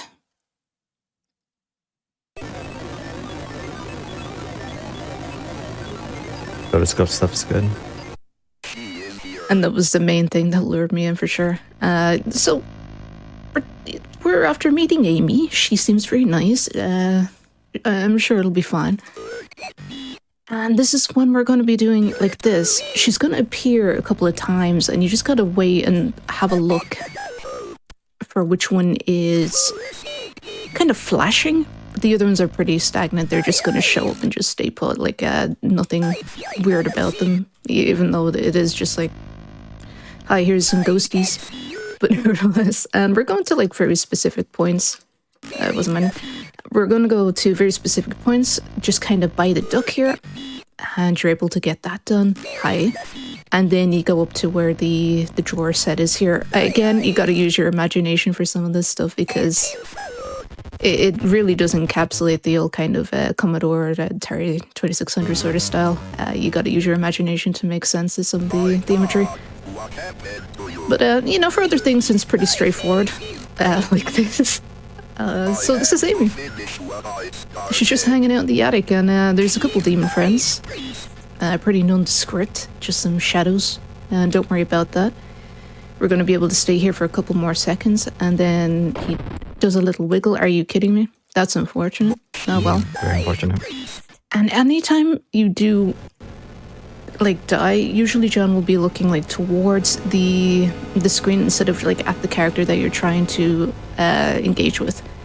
So left a little too long there. How unfortunate. We're going to pretend it never happened. Anyway, we're just going to try and expel the demons from our Amy friend here, and then hopefully then all will be good. Surely nothing is wrong here. Yeah, it's just perfectly normal. So there's a couple of ways of doing this. I like to do it like this way. There is pauseless tech that you can do, particularly in version 1.5 below. There is also kind of wall boosting as well, which is kind of neat. Like, we got our first sub 1 hour run through using wall boosting by Phoner, and that was an excellent run. It's a difficult category, though, as you can imagine, because you gotta really work for that. Just another normal day, you know? Just some stuff happening there. And because of the perspective, you're going to be seeing me kind of do this sort of tech. This is my preferred route. Other people will kind of go outside the pentagram, and I'll show you what I mean. So it'll be kind of a bit like here, and you're just able to also... Why aren't you doing the thing? But nevertheless, it's just pretty chill otherwise. You just gotta... So you see that circle? Don't go in range of that whatsoever, because otherwise it's basically an insta-kill. And then she kind of just does this, and you're able to use your crooks on her, the demon is expelled, and then hopefully she's just gonna say, like, adios. Yeah, nice. So she just kind of, she's not entirely, like, free of demons. She just kind of chucked herself out the window. That's pretty unfortunate for her. However, what's also going to be more unfortunate is we're going to be ignoring her entirely. She can just stay put. She can have a merry old time. I don't care. Because we're going to be tackling somebody else, actually.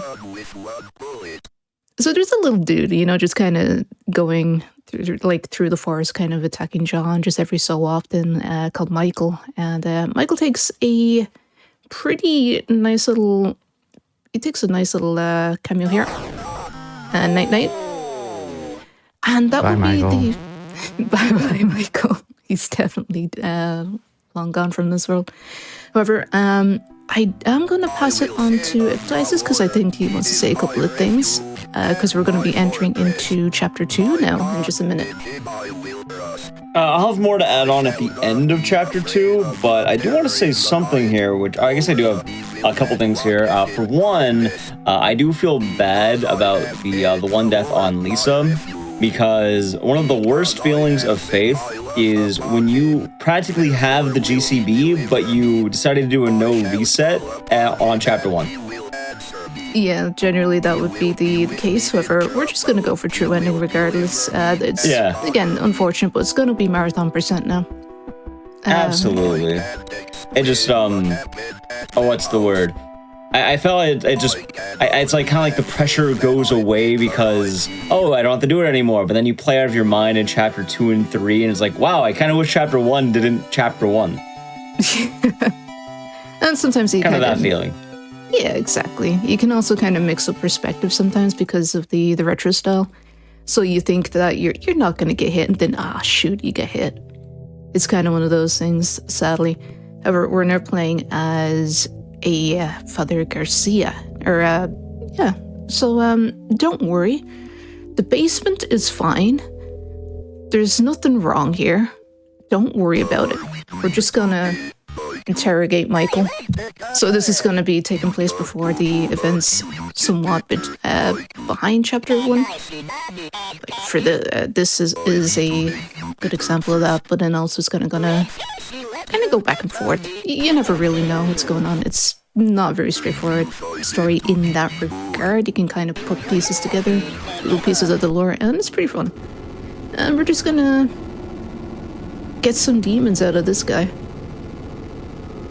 However, whoever he is, after turning the lights out, and you see little sigils everywhere. And we'll be seeing some more of those shortly. I'm going to say shortly, in the next couple of minutes anyway. And they have a representation. A pretty, simple one, but it's still representation nonetheless. It's just numbers. Definitely the first time playing this, I was like, I got stumped though, like, oh wait, and then it kind of clicks because you're given a message pretty shortly before you take control of John. But yeah, this one is major orangey, more so. Fate Chapter 1, pretty straightforward. This one's got that little more orangey you gotta be careful of. Particularly if you're going towards certain enemies. The very kind of like early stages of this game, you felt like you were getting telefragged. So thankfully that was fixed in certain patches, as well as a fatal error during your runs that was just the game crashed. So that was also patched out pretty early on in the game's life. So thankfully that's also we don't have to worry about that anymore. And it only affected one ending anyway, which we're not doing. But yeah. This one, we just gotta look in the mirror, have a look at ourselves, and hey, the mirror world has the key. And you got a couple dudes here, they're just kind of sitting around like, hey, how you doing? And you know, they're just chilling. Which means we gotta go do our pause, and then just have a little look around. That's a big hint for what happens up, but wherever we're going to go down, you can kind of tackle this in whichever way you want. I'm just going the method I like, because this child is pretty heck. Well, thank you for not proving my point. He went down like as a sack of potatoes, but usually he can just run into you, and then that's it. GCB is over as well. He can be a very big pain.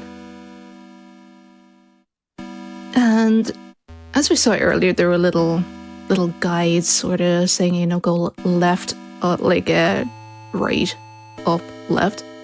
And then we're just gonna kind of follow that, because otherwise you're just not gonna get through this. I've seen some people get stuck here before, unfortunately. And then you get this guy. And he's got a very pointy sort of deal. And then again, he went down, like, sometimes it feels like the enemies are just going down way quicker. I don't know what's happening, like as if they got nerfed. Even with Tiffany, sometimes it feels like she got nerfed, even though it's likely placebo. You're just that good at it now. I don't know about that one, no, Chief. But we're gonna do this speedily. So we're just gonna go up here. There's like one little skull here. You just gotta stand there or like slightly below it, and you're good to actually reach that. For a very long time, we were trying to figure out if we could just go through, so that, not having to go down this route, but just go through. Get your powers with your crucifix to work around here. But sadly, it never happened. It is what it is. This one you got to be careful about. You just don't want to hit a trigger. You want to hit the wall about here, and then just go up. So you hit the demon simultaneously during that cutscene, rather than having to wait and him doing like a wave through this very confined space and having to battle him like that. We will be seeing a similar like wave pattern though through Miriam, who will be meeting much later. However, there is one more sacrifice that we need to make, and goodbye, eye. And it's a bit here that you don't need each one. Yeah, who needs two? God dang.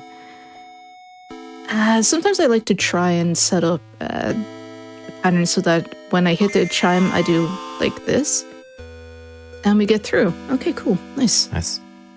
Sometimes you can get stuck there, and you gotta just like go like a loop-de-loop into the statue again, and then go left, and then try and just scoot in, because it can be a bit of a tight squeeze there. But we got a first try. You can do that by lining up with the key hole, kinda. It's usually pretty dependable, but sometimes it might be a miss. And this is the RNG section. We're going to be doing the spindly lady little test, so you gotta go in and out of the rooms here and just try not to get got, because if you go too quickly into the rooms, okay, she's here, she will just flatten you like a pancake. And also, staying in around here in these little the entranceways can actually cause the demons to spawn closer to you in chapter 2. It also works like even in a upcoming section then as well. However, I'll mention a little bit more when we get to it. But yeah, remember that it's 2 a.m. and then we get that. It's a clock. So we just gotta go from 2 a.m. to 3 and a 4. Because otherwise, if you don't do it correctly, yeah, the unspeakable appears in the dark. You don't get to see them until the lights turn back on by going all the way left to the start of this screen. And then other demons, because why not? You know? And hey, we came out of a shack. Then we do a loop-de-loop. This is a nice little skip. Again, Fate Chapter 1 also utilizes this, where you're just able to go to different tiles on the map, just by kind of going through. Yeah, it's just like a weird trigger thing. And this one you gotta kind of just hammer through. Don't worry about it, everything is fine. Everything's a-okay. It's just St. Peter's Cross, it's grand. Don't worry about it. Those aren't the 3 people at all that we tried to sacrifice earlier. Don't worry. This is entirely normal. It's just a bad trip. Oh, okay. Don't worry, he's fine. See? Oh, he's fine, yeah. Yeah. I like the little arrow there as well. Just to say, like, hey, you could go back. It's up to you, though. And again, we're just gonna kind of utilize the weird kind of mapping or triggers for the map in general, and Satin lives. All hail his silky goodness. And again, you can see, like, in the environment, there are little arrows kind of telling you what to do, where to go, sort of, and some of them you get, like, neat little bits of lore. Hi. This is the Peekaboo Demon. He likes to hang out. He likes to try and find his mum. Sadly, he's still trying to find her. But we're just gonna let him go on his way. And then, when you can see, like, just a little bit of his legs still on screen, you're safe to move. Otherwise, if you really want to play it safe, just wait until it's completely gone. Because otherwise he will, as everybody else can do, flatten John like a pancake, and it's mortis. And we're just going to come up in here now and just kind of see what the cult is doing. Because, hey, yeah, there's a cult in this game as well. And they're doing some funky shenanigans, let me tell you. And hey, don't worry about it. You know, a cult is as a cult does, but nevertheless, that's why we're here. We're trying to help out not just Amy, but like 2 twins as well. You could see, if you have a little look in Fate Chapter 1's house, you get to see a couple of, like, an extra room where there's just, like, you know, 2 extra beds or cribs. And they, like, it's like 2 boys, Nathan, and I always forget the other kid's name. But yeah, they were generally also part of the story, and it's never, like, outright stated in Chapter 2. Or so, but oh, hey buddy, how you doing? He's being cheeky. He's being really cheeky. Oh yeah, Venata, I have a special message for you. Yeah? In the GDQ Hotfix chat, Eridorf says, good luck. Thank you very much, Eridorf. I do appreciate it. We're just gonna be having to go ahead and there it is. Yeah.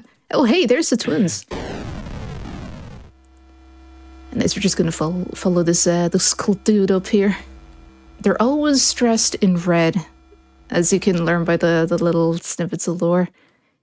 And nevertheless, now we just have our flashlight. If you don't have the flashlight, you get insta-got. You're just flattened like a pancake. So you got to fly in that flashlight. Because they fear the light. And don't worry, there's this... Yeah, there's a note somewhere that mentions it. I forget where. It's been ages since I've kind of gone, like, lore hunting for the... I like just, you know, reading the notes and stuff in any of the games that I play. If we're going to use our crooks tech, we got to just tackle this little portrait here, and that's grand. Just don't mind the demons in the darkness. Just don't get got by them either. And we just want to pick up this key over here, and then we just want to wander on through again. And once more, you see, like, these little visions kind of popping in and out. Again, don't worry. Completely normal. You're fine. Don't worry about it. And then we're just going to go up to the door that has Baphomet on it. And pass on through, because we have a special person here. This is Miriam. And there was another game as well that featured a character that seemed similar in nature to what Miriam was doing. There's a house or like a little, like a chapel or something involved. Again, that's just in Fate Chapter 3, but still, it's kind of cool that there is like some overlap, but I'm also going to just get back on track here and see if I can manipulate Garcia here. Sometimes if you just lure him like kind of off center and then back into the center, Vicetra found out that like sometimes he will do, to be fair, you don't need to do that, but hi Miriam, sometimes Garcia will stay dead center in the middle and you don't have to move, and I'm wondering, yeah, he did it. Because sometimes he'll just go up top left, top right, wherever he wants on the map. And hopefully now it's just orangey again, that Miriam plays ball here, and we don't have to worry too much about her. Meanwhile, we have to protect Garcia. Again, it's just part of the GCB sort of thing. I'm sticking to that. And trying to save Garcia, because, you know, Garcia can actually die. It is arguably quicker, but it is mandatory for a GCB. And hey, that's pretty good. And again, you just gotta protect them from these guys. I get very paranoid about them because sometimes they come in at a very special angle and they flatten either Garcia or yourself. So you gotta be kind of careful sometimes. And again, she will kind of disappear and reappear like in 3 different locations. We just gotta take care of our buddy here. And then afterwards, we just gotta do a nice little boss fight. And I'm really hoping that she'll play nice. Hey, no. Okay. When they do that, yeah, the paranoia kicks in. You get back there too. And cool. And then you can get a little hit on her here, but I'm gonna let up on using crooks here. And I'm gonna let Miriam approach because it's kind of better this way. Sometimes she will run away though. Hi, saw you there. How you doing? Gosh darn it, she's just doing her little wave thing. Yeah, she kind of passes by sometimes. Miriam's been acting weird. I gotta say, I was practicing with her there earlier. There was some funky shenanigans, let's say. Hey, how you doing? I'm just gonna leave the crooks on because she's doing some weird, she's kind of going off script here. But that is kind of chapter 2 in a nutshell. Sometimes you just don't get the thing that you want. Okay, sometimes Crooksec also stops working and you have to just let up. You can't just hold it down all the time. That is one scenario where you gotta let up and just like refresh it basically. And it's kind of around there too. She'll give you a little chase. Sometimes she can be very rude and then you will run into her. And okay. Wow. I mean, I didn't see nothing. That was very rude. Miriam, why? Why did you do that? She's been very weird. I don't know. She's just been she's unfriendly in general, but she's been extra unfriendly today, and I have no idea why. It's just not her day, huh? And then she'll do the same kind of pentagram stuff then on the floor. When we get that, we know we're on good pace. And you get like 2.5 seconds to sort it. Gosh darn it. To kind of you have 2.5 seconds precisely to get her, which is pretty cool once that. And then afterwards it's pretty much over. You don't have to worry about her again. Until chapter 3, obviously. And I want to make... Oh, she's actually... You backing off? Don't be nice. Be nice. Don't be mean. Okay, she's being mean again. You're a little too far off, madam. Hi, how you doing? And then just play it safe, and there we go. We have defeated her, but the unspeakable emerges. And then we wake up. Was it all just a dream? Or did it really happen? And then we just gotta get a little note, and then we'll be saying adios to chapter 2. And we'll have a nice little outro there. And this is the note here. You just gotta collect it depending on the ending. It's a different note each and every time, but with that said, I'm gonna pass it to you, Dices. Awesome, thank you very much. Sorry about the end of chapter 2 there, but it's been a good run so far. Really quick, while we are between chapters right here, I do just want to say that this stream is sponsored by Superman on HBO Max. A new generation of superhero is here. In this blockbuster, Superman faces off against tech billionaire Lex Luthor and tries to find the balance between his Kryptonian heritage and life as journalist Clark Kent. Critics call it wonderfully entertaining and an awe-inspiring spectacle. You can stream James Gunn's smash hit Superman on HBO Max now. Nice. Sure, that'll be a pretty cool movie. And we're just going to be continuing now with chapter 3. Thankfully with marathon mode, you just go from one to the other. You don't have to keep like reselecting from the menu or anything, which is very, very nice. It's very handy. And then we have a nice little intro where it's just kind of like, it's first day in the job. You gotta get eased into this. And it's her first exorcism. Abby's first exorcism. And it gives kind of, again, flashback more kind of information into what's happening with Amy and the household. And some very cool glasses, actually. It's like 2 people with like glasses in this game. I don't know. You're gonna see some suave looking outfit though later on. I'm gonna tell you that. And I'm looking now, and we're not too bad on the time. Yeah, it's like 25 going into 26 minutes, so it's not too bad. And with chapter 3, we get some, like as said, there is more lore involved, and you also get to kind of put the pieces together, which is very, very nice, obviously. But we're just going to be saying hi to the folks here. You gotta give the nice gritty, what, how you doing? And yeah, we're just gonna see this little painting over here. As you can imagine, that's the same one in chapter 1. You can examine it, just I didn't do that earlier. Because you always pass it by, because your crooks can reach that painting and you just get a nice little note, which is, again, just a picture. Sometimes you don't see it though, because you just click so fast, that's when you know, hey, I'm doing good. But yeah, the mother here never really speaks. And then, hi Amy. Suddenly we're in the attic. And we're going to immediately go left then once that happens, so that we can actually go over here and then down. There will be a trigger for a cutscene around here, and you're just going to go into it. I'm just going to say hi to Amy. She's tied in the basement because demons, obviously. So we just got to go ahead and see what we can do about that.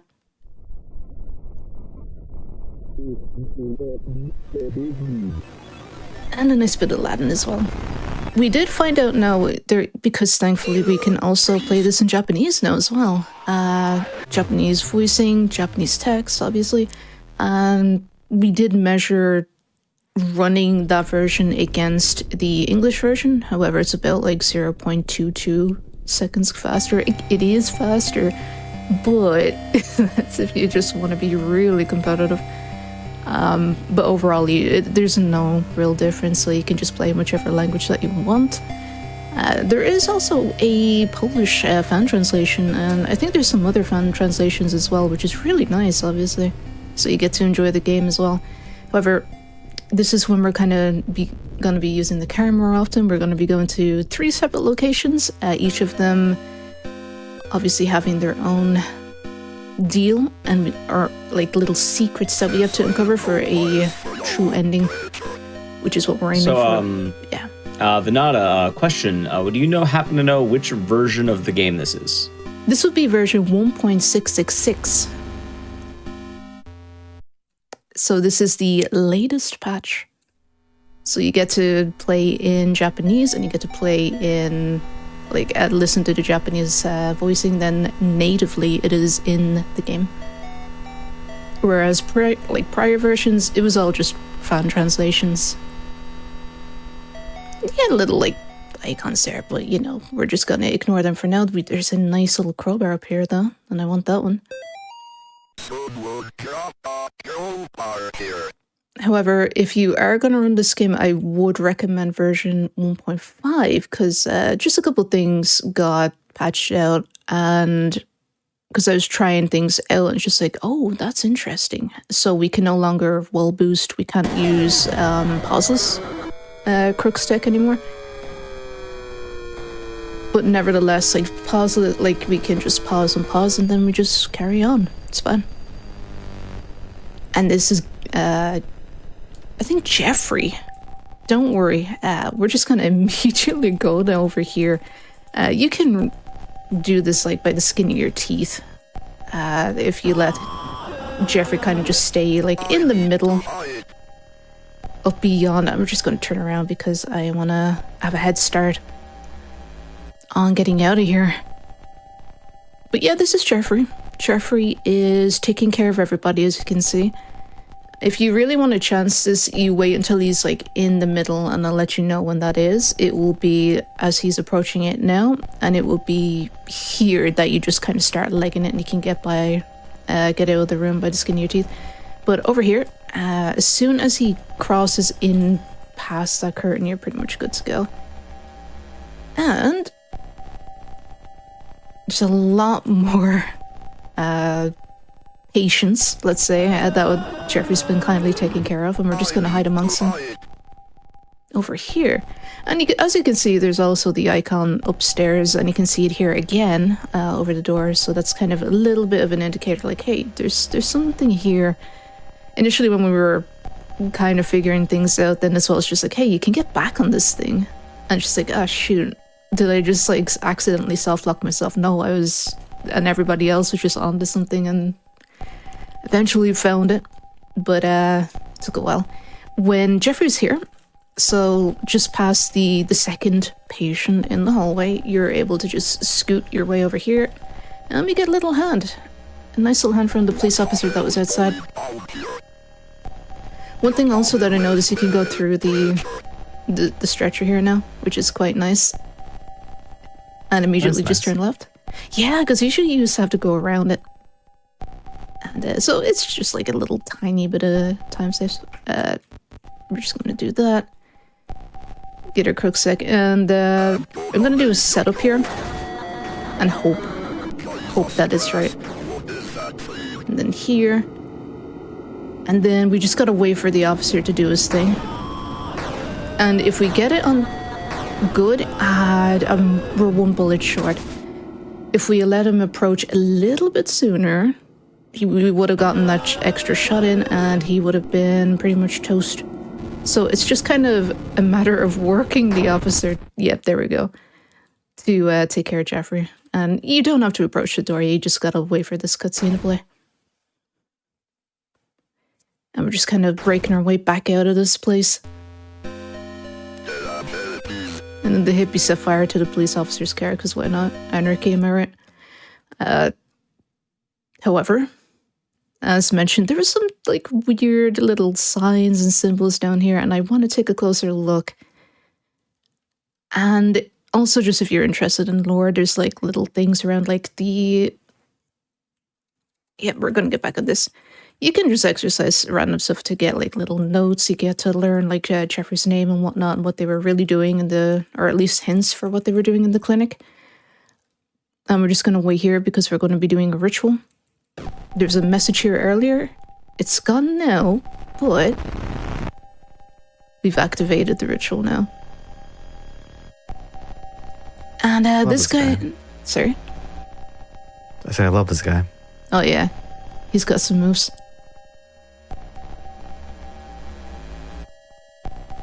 Instead of help, yeah, you know, why not?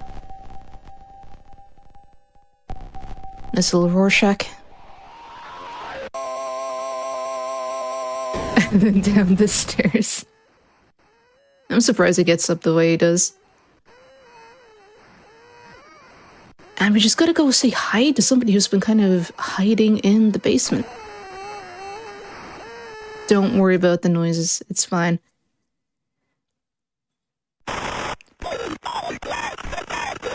This will be one of the people that we'll be tackling now in a moment. This is probably the easiest mini-boss fight you will fight in Faith. It's actually kind of funny just how simple it is. You just got to stand in one position and then use your crooks. Some people like to kind of go either to the left of her or to the right. However, I just like to take it kind of the old school way, which is just standing just on or just a little bit past the base of the triangle. The summoning triangle that will be on screen in just a moment. And hey, look, Baby. Demon Baby. So just about here. And you just want to stand here. How you doing? Obviously, these babies will be coming around and they will slow you down if you're moving around in the arena, but you just kind of have to stand here and try not to worry, because you got this under control. You don't need to do anything. Don't worry what is happening there. You're just, you're just hanging out. It is kind of cool though, the symbolism as well in general. Just like, the summoning triangle where you force the demon into the triangle. Sort of stuff, the Megaton and whatnot, the Lesser Keys of Solomon. There's a lot of stuff from like Lesser Keys of Solomon in this, which is pretty cool. Mainly just because I like mythology stuff, so hey, And obviously, like, you're gonna get swarmed by more and more like little enemies here. I'm just gonna continue though, because the ones with the red eyes, you really gotta be careful of those. They will evolve into like really quick demons, and they just, if there's more than one, you're kind of out of luck. Just sometimes you're better off trying again, but then that'll happen. Everybody will just like retreat, and then you can just sort of start walking down and just wait for it. And you get these little notes. You don't have to pick them up, but it is nice to pick them up. You get a nice little cheerful, well, you get a tune as you're walking out. It's the same one as in your house. And it's kind of nice sometimes just to let it play every now and then you just gotta immediately go right, because you can go through here. And then up the stairs. There is a little shortcut that is sort of similar in the apartments, and the apartments will be coming up next now very, very shortly. Thankfully. But yeah, you see that where the bag and all is, you can just exercise that and get some extra lore and whatnot, and that's just like a fax sort of deal there. And we're just gonna go back to our car. We have helped out the people that needed helping out in that section, and what's most important is that you get the cutscene after this cutscene to establish, hey, you've actually done the thing. Cool. Just keep doing the thing. So by the end of the game, this ceiling that is on top of it won't be there anymore. And that's when we'll be able to enter like the crucible. So you see the lampshade, and it's like around here, like at the corner. You just want to just immediately go right and just stand around here where you spawn in. And you get this little cutscene. It just saves a little bit of time. Because we're going to be picking up our Bible and just throwing it across the room, picking it back up, reciting more. I don't really get it, but it's okay. Maybe Amy's just using, just some skills to just yoink the Bible out of her hand, sure, and just throwing it across the room. But nevertheless, we prevail. We've picked up the Bible 4 times, and that's all we need to do. We've recited what we needed to recite.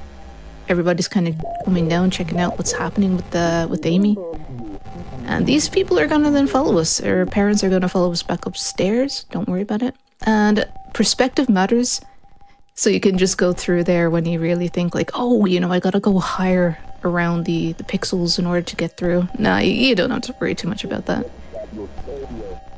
If it looks like, to be fair, like I sort of just eyeball it really, but you can eyeball it pretty easily. Just go around and you're fine. You don't have to go like to the top of the pillar or anything. That's basically what I'm trying to get.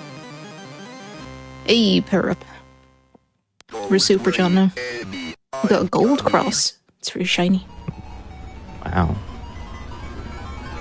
How long did it take to figure out some of these boss fight mechanics for like the speedrun strats? It took a little while. I remember -112 in the Discord, because we have a Discord, if you want to check things out. We've sort of dug into a lot of stuff already and establish, like, you know, the run. But there might be more there, you never know. So if you want to ever want to check it out, then that's cool. But with the enemies, it took a little bit. There was a lot of experimenting. I think we experimented for about a month during like November, like 2022, I think it was, yeah. We were just kind of fiddling around with things and were able to finally just manage, really, because there were little signs that's just like, oh, we should really pay attention to that. Like, there's a demon in here that is the fastest moving out of like all the images that it will show you during the boss fight. It's basically just doing a Miriam, essentially, where it's just like, you know, different images, like you gotta find the real one, and the real one is usually the fastest, though sometimes I find it's not always true. And I'm not really sure why. Sorry, it's 3B.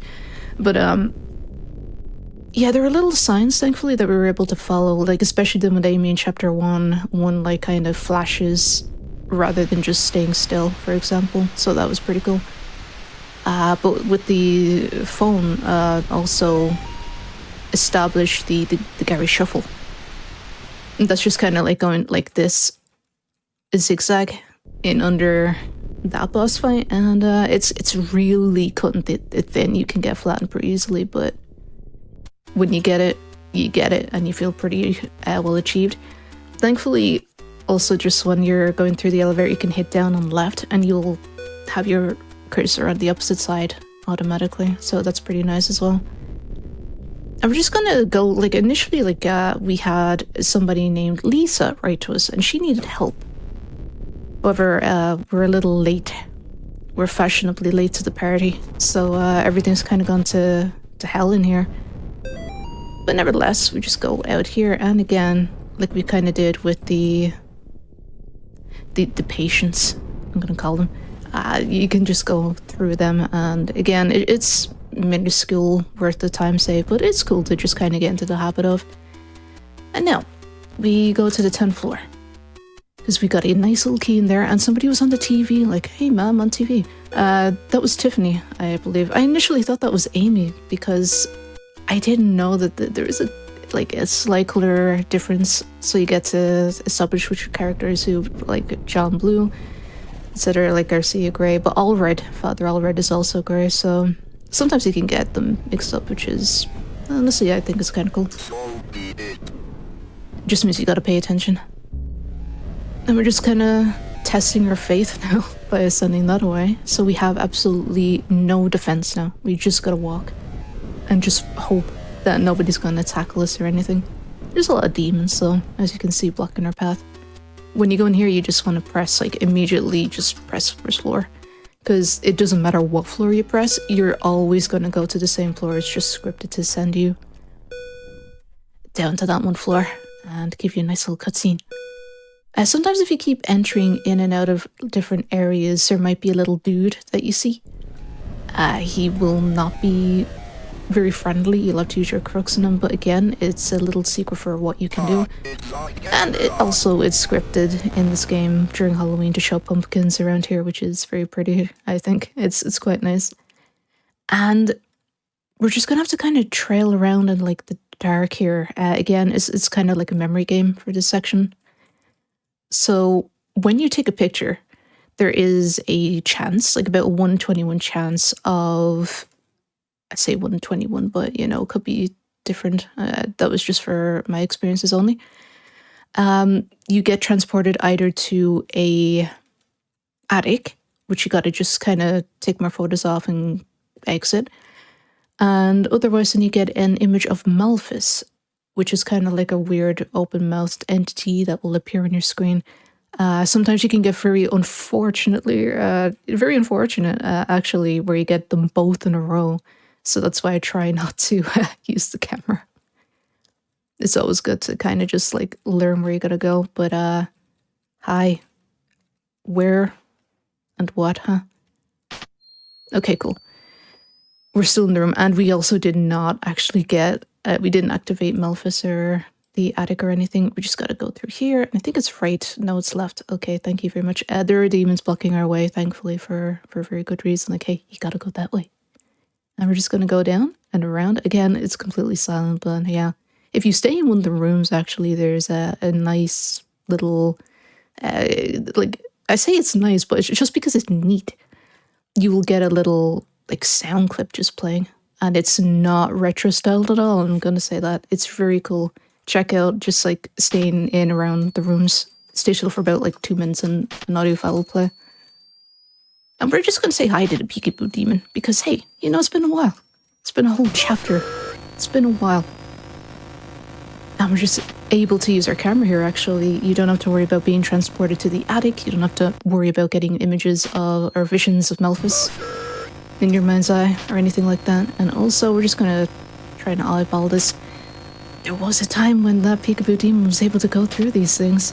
That was an interesting time for the runs, but nevertheless, he kind of just stops. I don't know why, but I'm glad that he does. He just kind of gets tired. Or like, oh, where's the door? And nevertheless, we're just going to be on our way then as well, because we got to go down to the basement, which is the goal in mind. We're going to try and pick up our cross again. And also, like, if you take, you know, picture and you see a note on the ground or anything, you don't have to worry about having to accidentally pick it up or whatever. That will only happen when the lights actually officially turn on again. So you have free movement. You don't gotta worry about anything. And this is when we're going to be entering the basement now. Again, so there's another screen. This is also a staircase, and then we're able to go down, and we got to go around a dryer or a washer here, and then just straight off to the right. And we're going to be seeing our crucifix again. So nice. We will be able to get our power back. We'll actually be able to fight again. Cool. And then that turns on. Stand about here by the candle, and when you pick up notes in the air, it's like it mentions like a ritual dagger and a mask. So we're just going to find those both and exercise them a demon. So I'm going to do something here. I'm going to go straight down because I found like sometimes you're able to manipulate the demon a little bit more to be a 2 cycle rather than like a 3 or 4. Yeah, there we go. Nice. And thankfully I found that just today. So, that's pretty cool. And the same deal as well up here on the top of the staircase. You want to walk down and right into the wall because after the cutscene that happens here, you can sometimes go down. It's very loud. But sometimes you will just have John wandering down the staircase and you don't want that. It's obviously a time loss, so going down and right into the wall, and you shouldn't move, but only if you keep holding those buttons. Don't worry about it, it's fine. So usually this will be when John loses control, or you just lose control in general over for John, and he will just go down the stairs sometimes. He'll just kind of wander around, and you can get kind of a bit of a time loss, but just doing that, you're safer. And now we just gotta find that dagger.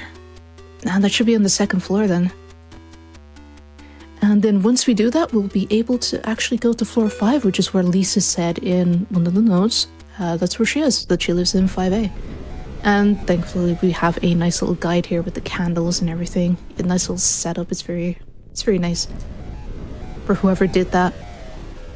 And then this will be the last piece of the puzzle then for upstairs in floor 5. And we get to help out Lisa. And Lisa will be kind of an interesting little fight then again. So you gotta use your crux and renew it. And again, like I mentioned it before, but I'm just gonna mention it again. Like sometimes you just gotta renew the crux tech, which is just, you know, using crucifix and being able to walk around. At certain points in the game, you won't be able to use it anymore if you keep holding it down. You just gotta refresh it. That happens in this boss as well. And it happens after the demon comes out of Lisa and goes into the effigies that are around her. But nevertheless, hi. No more door, and we're just gonna say hello to Lisa. And thankfully, every time you see the floppy disk, the game saves, so you're able to go on from checkpoint. But yeah, when the demon comes out of Lisa, it's gonna go. There's gonna be one that will be fastest amongst all of them, going into each one of these effigies. You gotta keep an eye out for that. Kind of similar with the Amy thing, where there's just a different image, and thankfully we're able to do something like this. This will be a safer route. And again, renew. And obviously because you're like close to, yep, okay, don't get flattened by the demon either. Don't get too close, because that can happen, and it is very funky when it happens. And the thing is, it also has brighter eyes. Oh yeah, that is true. That's a nice little indicator. But you also just want to be careful that Lisa isn't too close to you, because she will flatten you. Goodbye, a good Christian boy as well from that. Now, where is it gonna go? Down here, nice. And sometimes it is cool if Lisa is in the middle, but down here, like kind of where the entranceway is. Don't flatten me. I don't want to be a pancake. But you kind of have to wait for Lisa to exit the room here. So it depends on how close she is to here for you to be able to leave. The closer she is, the faster you're able to get out. You don't need to talk to her. Completely ignore her. We got other things to do. And that is doing the elevator game. Because you can't just leave if you want to do that. That's completely fine. You'll get a different ending, obviously. That's pretty, it's just standard affair if you're doing marathon %. But doing the elevator game, you can find that out by collecting notes, but you also kind of gotta find the spindly dude, I forget his name, that kind of haunts the place. There was a child that mentioned in one of the notes, anyway, that you pick up, he befriended the demon. And sometimes you'll just see him after we finish the elevator game, which is pretty cool. A nice little tidbit.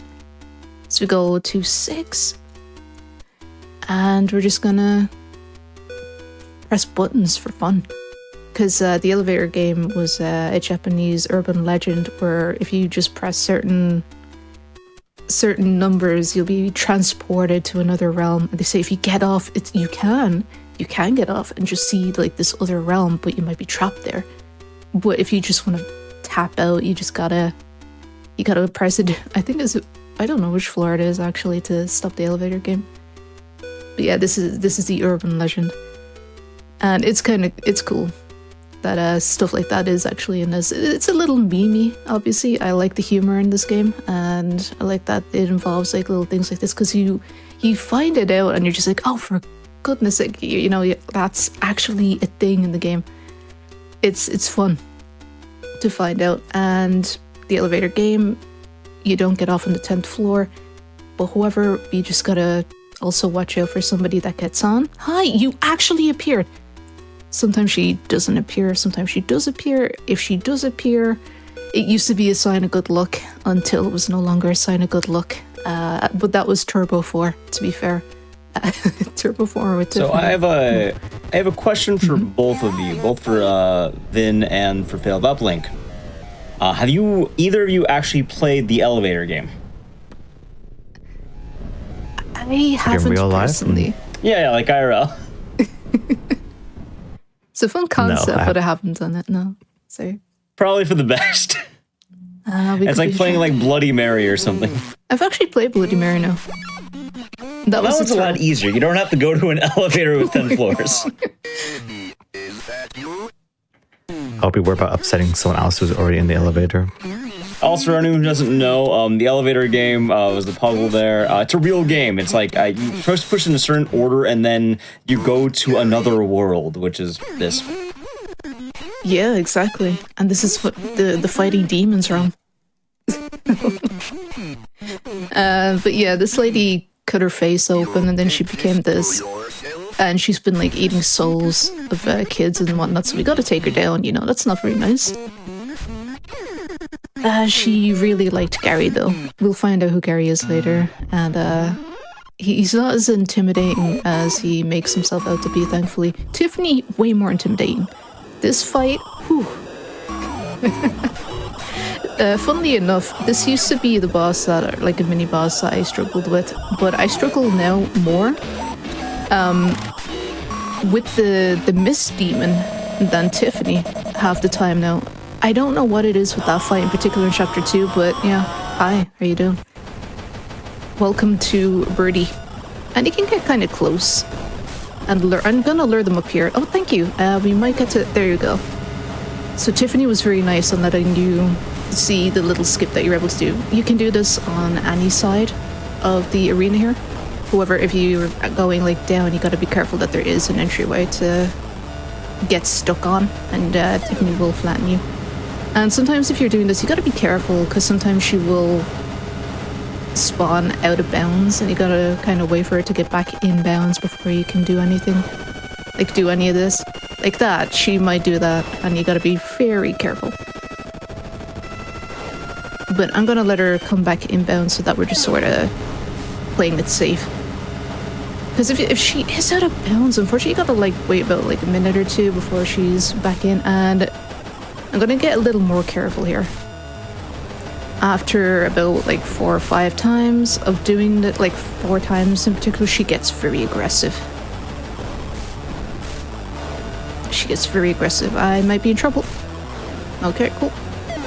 Nice. And as you can see, she also gets stuck there as well. I got very lucky, I'm not gonna lie. And this is when it's gonna get tricky. She's gonna start spawning quicker and quicker in different areas, and she's gonna try and trip you up. And sometimes you might run into her if you're very unlucky, like almost like that. But there she is, she's gone. Well done.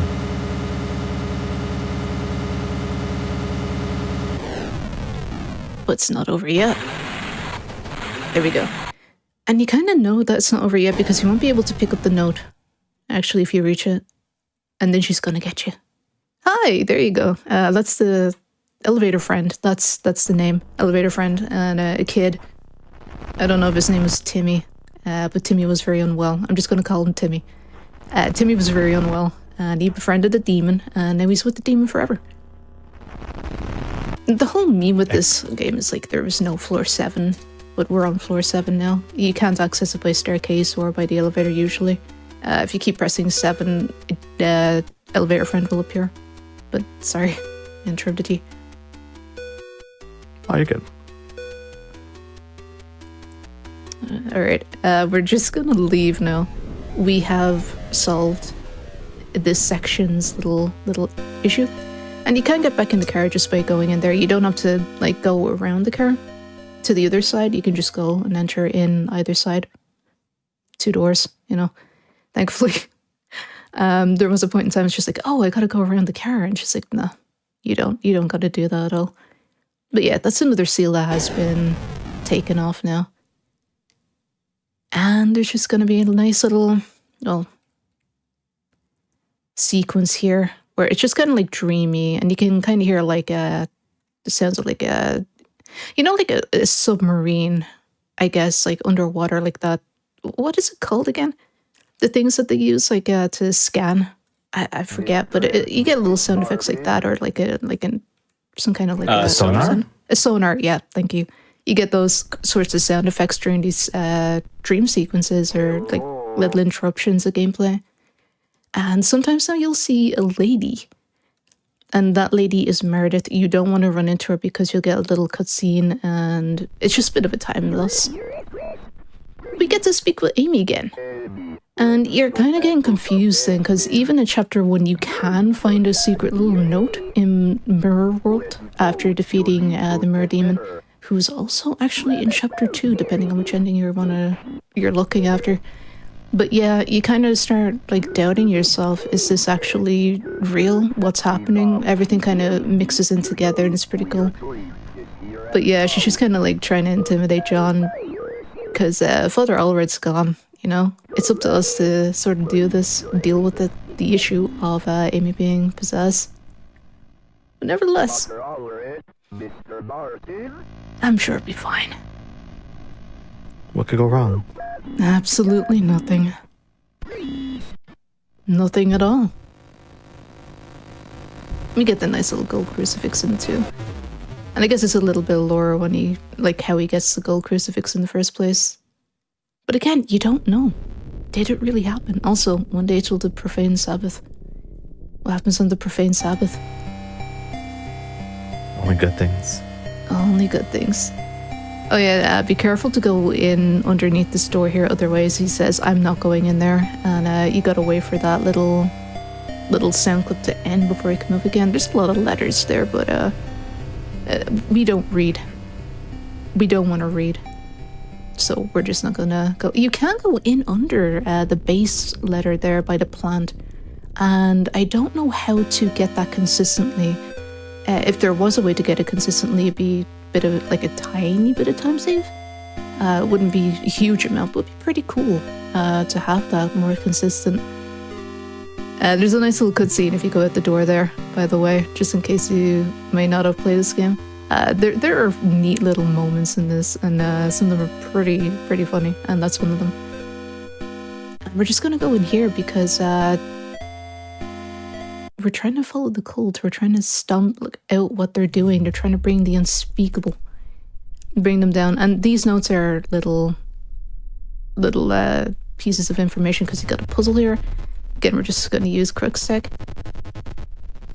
So pink chalice, red star.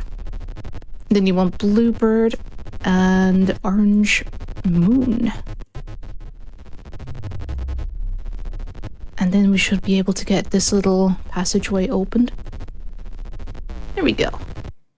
And we're going to get a little bit of an ear-piercing sound, so... just in case you're a little bit sensitive, but honestly, that's like the one and only time that's going to happen. Unfortunately, the cult has found another victim, so that, yeah, we got to stop them. And you get a little note here. And then you just gotta go and have a little look at this painting. It's very, very nice. I'm sure it's priceless. I'm not sure how much it is actually worth, but nevertheless, it is a very nice painting we gotta look at. It changes too.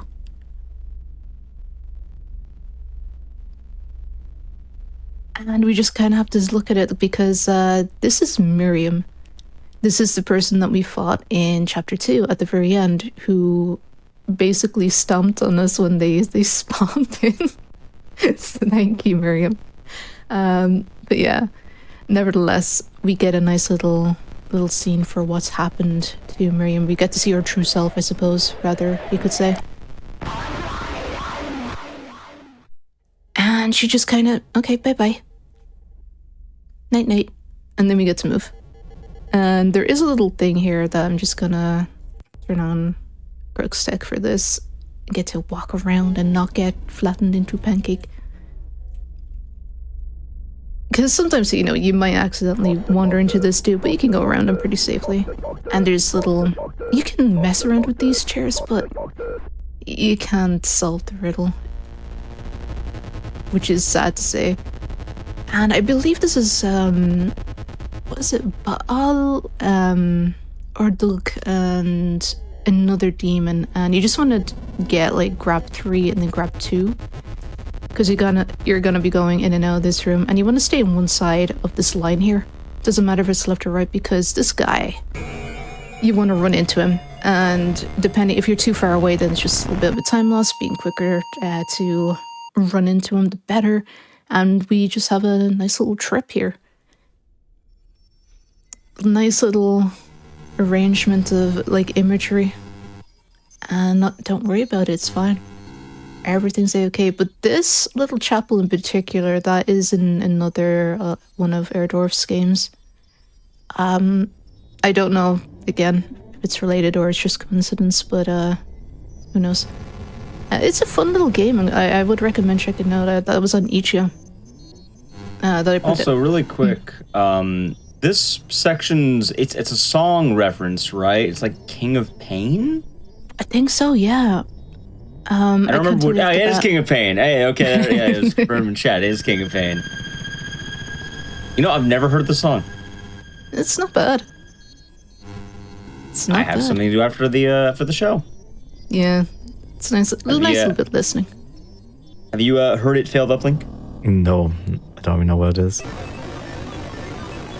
It's a song, but who sings it? Is it Sting? Oh, King of Pain. The Police, yeah, it's Sting. Oh, By the Police. Get off this room. Yeah, Stinger bad. At all, actually. Yeah, it was a nice little listen. I enjoyed the song anyway.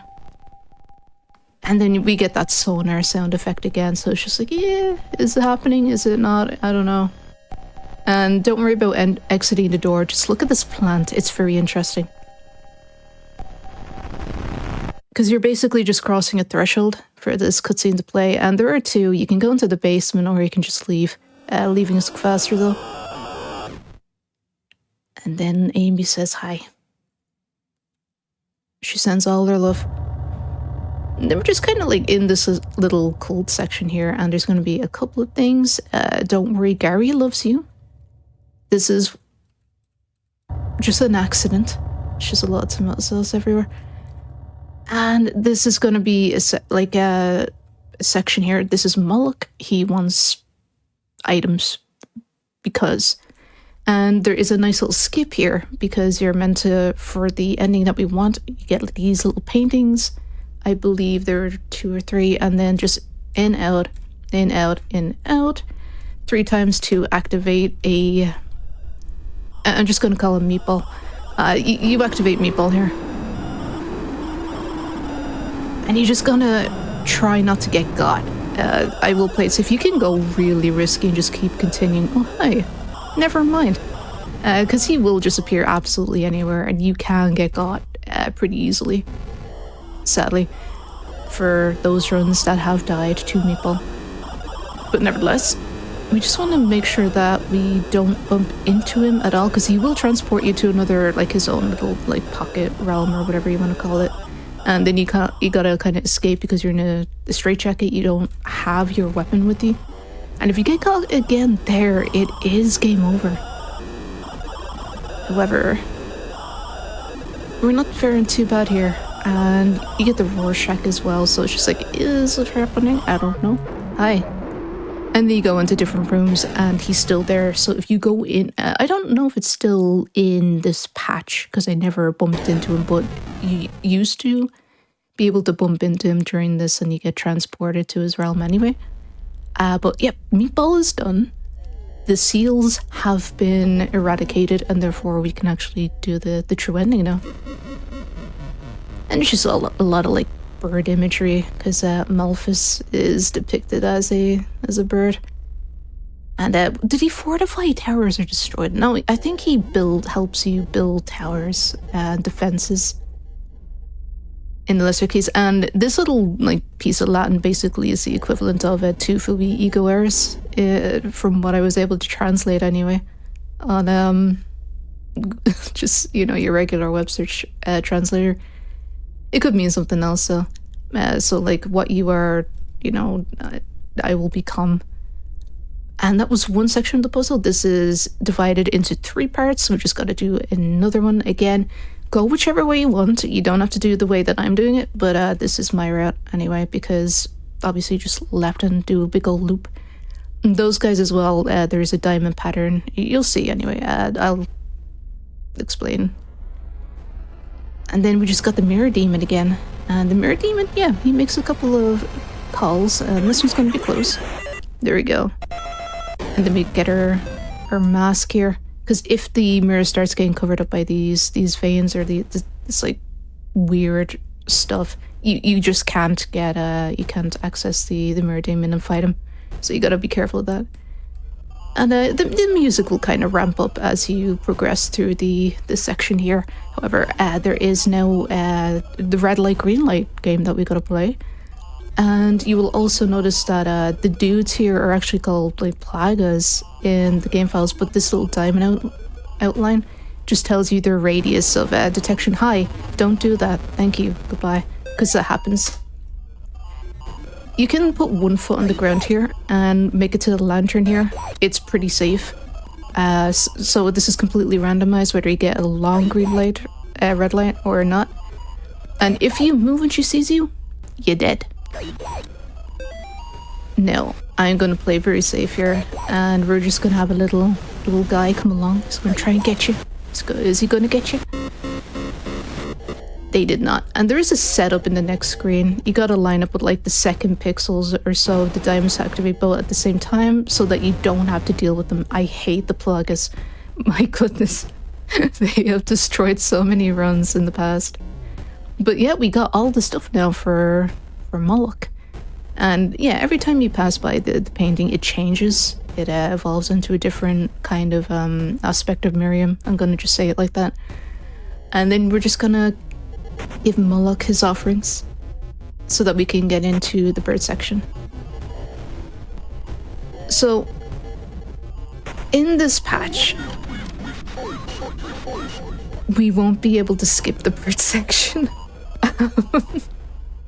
Version 1.5 is the one that you can skip the bird section on. You want to just wait for a sound cue and then just hit skip for a cutscene that plays, and then you're able to just go through the door entirely, whereas you would have to unseal the door by, again, dispelling the evil entities 3 times in like each different section of the birdies that are coming up soon. There's going to be a lot of bird people, a lot of Malphus followers that got transformed into his likeness, and they can be vicious. It's kind of like Michael in Fate Chapter 1. They will just get you, like they will just swarm you if you allow it, but you can prevent it by going in and out of the rooms pretty quickly. But you also got to be careful because sometimes they'll get you at the side of the room then as well. And we're just aiming for this lantern here. There is no skipper. You just got to eyeball or time for when you're going to take that corner there, and then gotcha. So jump scare warning imminent, just in case. There is going to be a bird scare for a couple of times. But you know, they're birdies. It's fine. How harsh could it be? More scared of you than you are of them. Exactly. Don't worry about the red eyes, it's fine. And don't worry about the bird people staring at you with their heads all backwards. Again, it's perfectly normal. Yeah, the bird actually did kind of get me the first time I played this one as well. But nevertheless, we're just going to go all the way back for, you know, where we came, because things will have transformed. And also this one, you don't have to attack. You can just go around. So just keep pressing forward and then go right, and then you're good. And then welcome to the bird section. You're going to be traversing this whole section in complete darkness, and you just want to be around here as you're going along, so you can use your crook stack, you know, just... Hi, you came in very, very fast. Don't be one of those runs. But yeah, you will be able to skip, like, as you hear that sound, and then you wouldn't have to do the rest of the bird section, that's all. But we're going to do it because, hey, we get to explore, we get to have a look, and also there's a hidden shed in here, around here, or a shack, for kind of a bit of lore and a bit of like a meme, you know, there's some fun stuff. I'm just going to put it that way. There's some fun stuff in this. And hi, there we go. And we used to be able to move actually during these cutscenes. That was an interesting experience. We never got to find anything out of bounds, so it was kind of empty, and you couldn't even. Oh, hey, buddy, that was not very nice. These are being very rude today. This game has not been very nice. It's not been nice. Go away. Don't get me. If the bird's sketchy, you gotta do it again. Hi, there we go. We got the effigy. And that's the last key. And then we get to open the door. And now all we have to worry about is don't get set on fire, because you could. At least once upon a time. Just don't do it now. This place is scaring me right now. This is not cool, Chief. Alright, we should be at the door now, though. Yeah, there it is. Okay. It will ask you, are you sure you want to go through? But we want to go through, because there's somebody down here that we want to meet. And you got the whole arena just watching you.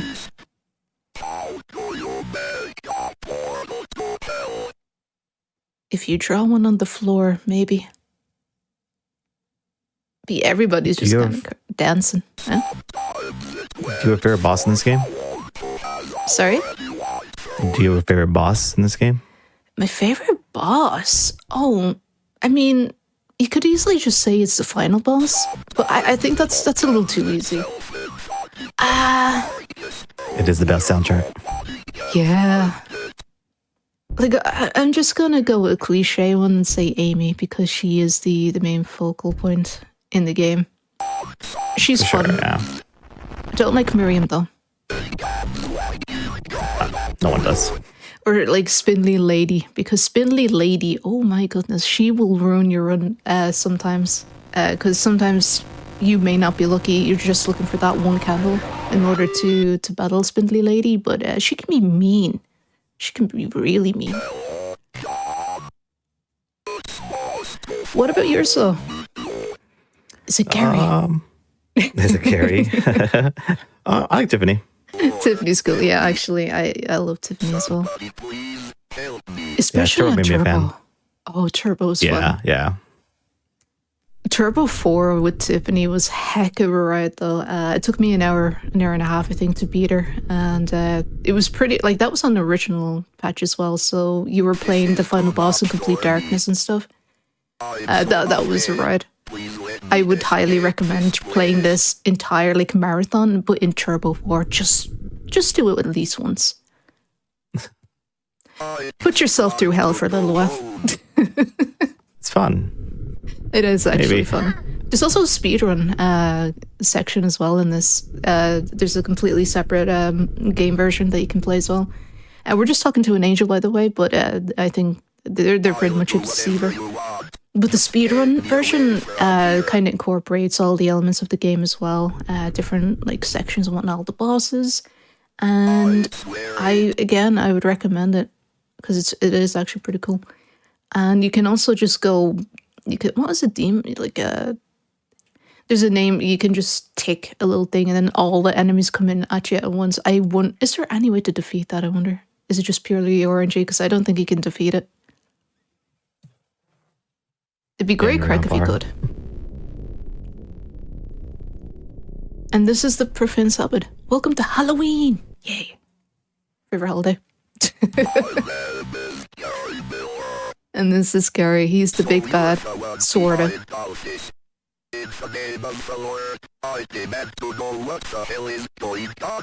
It's less intimidating when you know his last name is just like Gary Miller.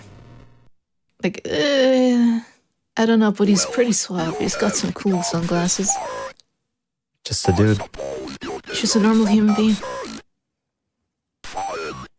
And the way we would do this, if you're doing all cutscenes, is 2-1-1. So second option, ask Gary about himself, and then, 1-1. Just keep hitting enter or spacebar to kind of choose that, because there is, it's shorter. You get a shorter time. But it is cool to do multiple runs of this just to kind of get the full lore. Again, I just like lore in my games. And then slowly but surely, you can even see at the base of the screen there, he's got some strange stuff going on, like he's turning more into a bird. And the first time you play the game, I believe you, like, the words will flicker more, whereas they're not flickering anymore. There will be completely different, you'll read a different sentence, basically. And I'm just constantly hitting spacebar there so that we don't necessarily see the option. But yeah, he's looking kind of sick. I don't know. And upcoming is a little boss with this dude. And will we get rain? Will Australia come? Will it rain Australia? Hopefully not. Clowns in Australia is I don't like them spiders. So this guy will troll you. It can be pretty funny, actually. And yeah, he just wants to sacrifice this to his god. And you can see the mask as well, and the dagger there. Hey, you're doing this really quick. Holy crap. And it is quicker to let Gary actually hit you and just get your crucifix back. God damn it, you summoned Australia. To be fair, you know what? I'll get got so that I can do this. How you doing? Doing good? Cause I'm gonna get you. No, you... Twice, really? That's not nice, but yeah. Just get got and you can just pick up your jazz and just kind of start attacking again. And again, you just gotta renew Crook's tech. And that was... Why'd you go over there? That was new. Okay, so I found a way to repel Gary. Cool. It's not really worth much, but that's completely new. No, there we go. I've never seen that before. Yeah, you just flew away. There used to be like quadrants that you'd play this game in using that. So if you were on the right-hand side, your crucifix was more likely to spawn closer to you on the right-hand side. Whereas if you were kind of more in the center, it could just go really, really far away or stuff like that. But yeah, we meet Garcia, but he's claiming that's the first time we're meeting. So what happened during chapter 2? I don't know. And also, we have defeated the big bad, which is Door. We can just go through the door now. Usually you just fight the Djinn box or the genie box. But the true ending is down here. And it's just like, oh, wait, this is familiar. I remember this from chapter 1. And it's going to be really silent. There's not going to be a peep. But you get lore. And I'm ignoring the lore. Because I want to fight. We're going to fight one of the big bads now. And hi, here's Gary. So he just kept his mum here, you know? I don't know. We're actually on pretty decent pace. I think, god dang it, this would have been a PB. Would have been a PB. No, to be fair, it would have been a PB anyway. I gotta update my time on the boards anyway. It'll be cool. To fight Gary again. And don't worry, he has a little message for us that's coming up soon. And it's very, very important, but... Because, you know, Gary loves you, you know? Gary loves everybody.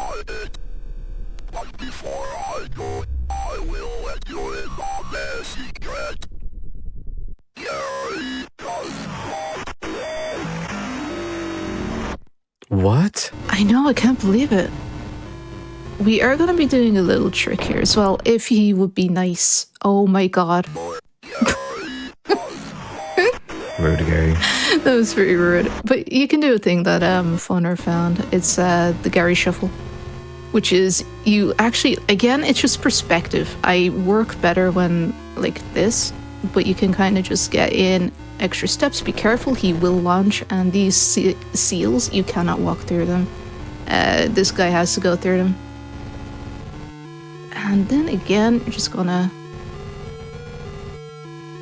No, don't be nice. You... he's mean today. Yeah.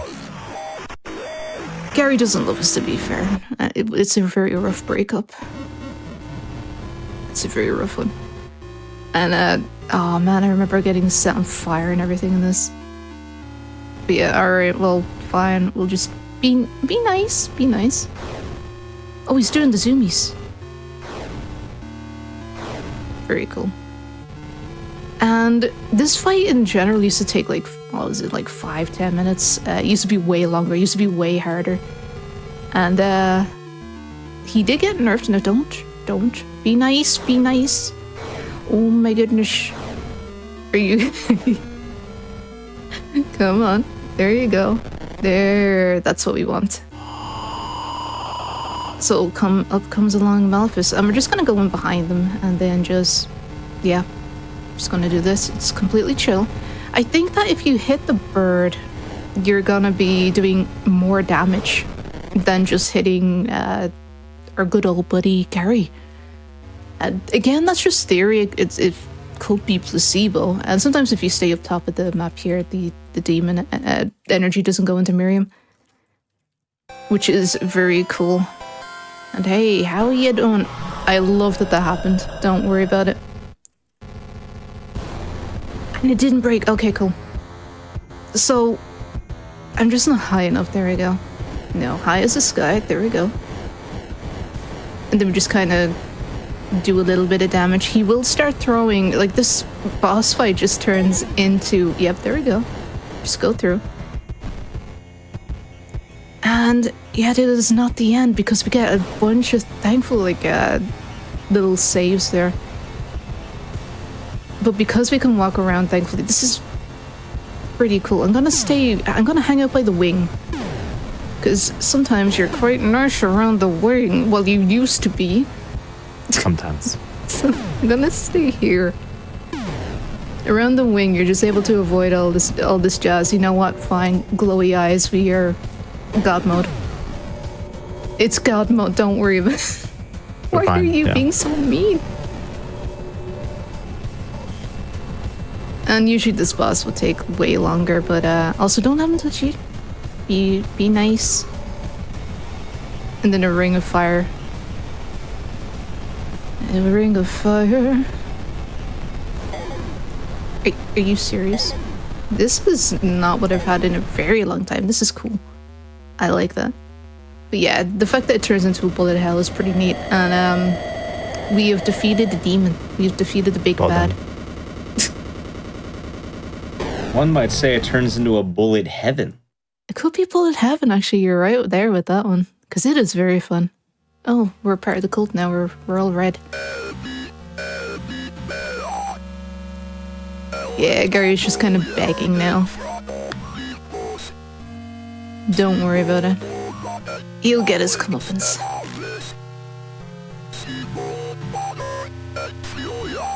But yeah, honestly, like, this is a really fun game. And when you really lock in, you can get some really cool times in as well. There's a lot of different categories that you can choose from. There's like marathons, like chapter 1 anyway, it's like 5 minutes. Marathon percent is like, what, 10, 15 minutes? Well, god dang, that would be a hell of a time, but like half an hour.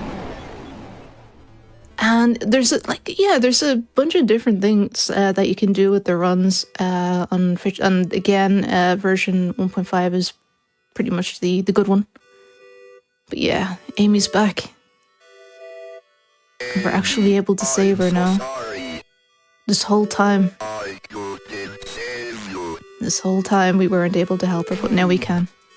It's a nice ending. It's a happy little ending. The cult has been stopped at the moment. We don't have to worry. Garcia's just upstairs shooting with demons. I have no idea what he's been doing this whole time. And there we go. We finally get to exercise her. And she'll be at rest. Bye-bye. See you, Amy. Adios.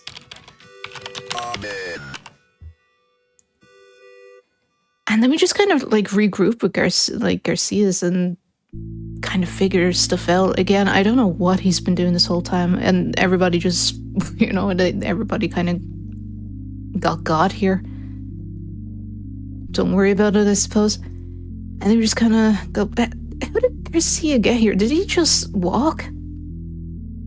Because this is Ericar. Oh, yeah.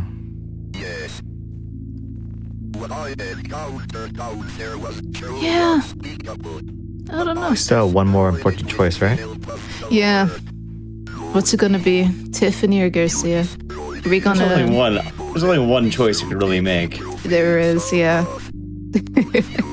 There's only one choice. I know it loses a second, but... Yeah, we gotta go with the true choice here. And it's the only one. You're given two, but you shouldn't. Don't believe it. You gotta go with the good one.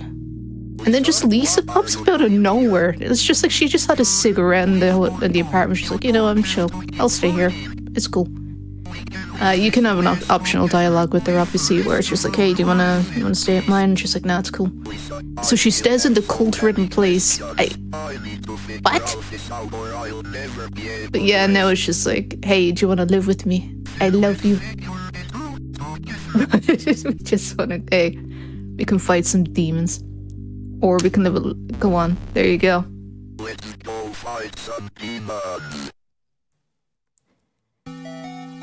And that is it. That is Faith, the Unholy Trinity. So we had some ups and downs, but we got there.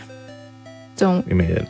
We made it in the end. The big bad has been taken down for the moment, and we just got to seek them out elsewhere.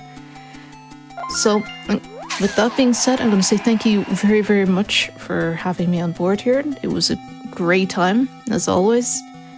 And yeah, thank you very much as well, Failed Uplink, for being here. I do appreciate it. And if you want to run this game, just look up Faith, the Unholy Trinity. In fact, if you type in Faith, it'll just come up automatically. It's probably the first one there. There's a bunch of categories, again, that if you want to play it, just go for it. And if you want to just hop into Discord, there is some stuff there, like some resources if you need it. But I did also post some resources there as well regarding, like, if you want to practice. There's no save specifically that you can load, but there is some resources there to help you out with that. And again, this has been very, very fun. Off into the distance. So that's great. That is me for the night. I'm going to tap out. I'm going to thank you very much again for having me. If you want to check me out, I'm over on Twitch on Venata. So I'm also on YouTube. Same there as well, Venata. Actually, if you want to read my book, it's also at the base of my Twitch. It might be good material for Halloween. But yeah, that would be me. And where can people find you, Failed Uplink? I'm on Twitch, Failed Uplink, but you should all follow Vin. She plays a lot of cool games, a lot of good speedruns. And you should also follow Failed, because he's pretty cool too. Definitely. And yeah, thank you very much. All right. Well, thank you both once again for that run of Faith. We do have the link for Venata in chat. If you did miss, you want to watch any of her runs. Not only does she do Faith, but she does other horror games as well. I know in the past we've had her do Blood Rain on Hotfix, which is pretty fun to watch. A lot of fun games. As well, probably also mentioned their links as well. So, yeah. Anyway. All that being said, thank you for watching this episode of Speedruns from the Crypt. It was fun being able to show you an older style of games, although I know one of them is recent. It doesn't, it invokes the retro spirit, so I thought it would be fitting. Once again, I've been your host, Dices. I put on all the Crypt episodes every 2 weeks or so, unless, schedule changes. But we've been here for, quite some time, and I do hope you enjoyed the show for the night. Before we do go, as a quick announcement, if you did miss out on Crosshair or Speedruns from the Crypt, you can stay tuned as we replay both shows after, a quick little break here. And you can tune in tomorrow at 7 p.m. Eastern for our final stream before TwitchCon. With that being said, I hope you have a wonderful rest of the day and or night.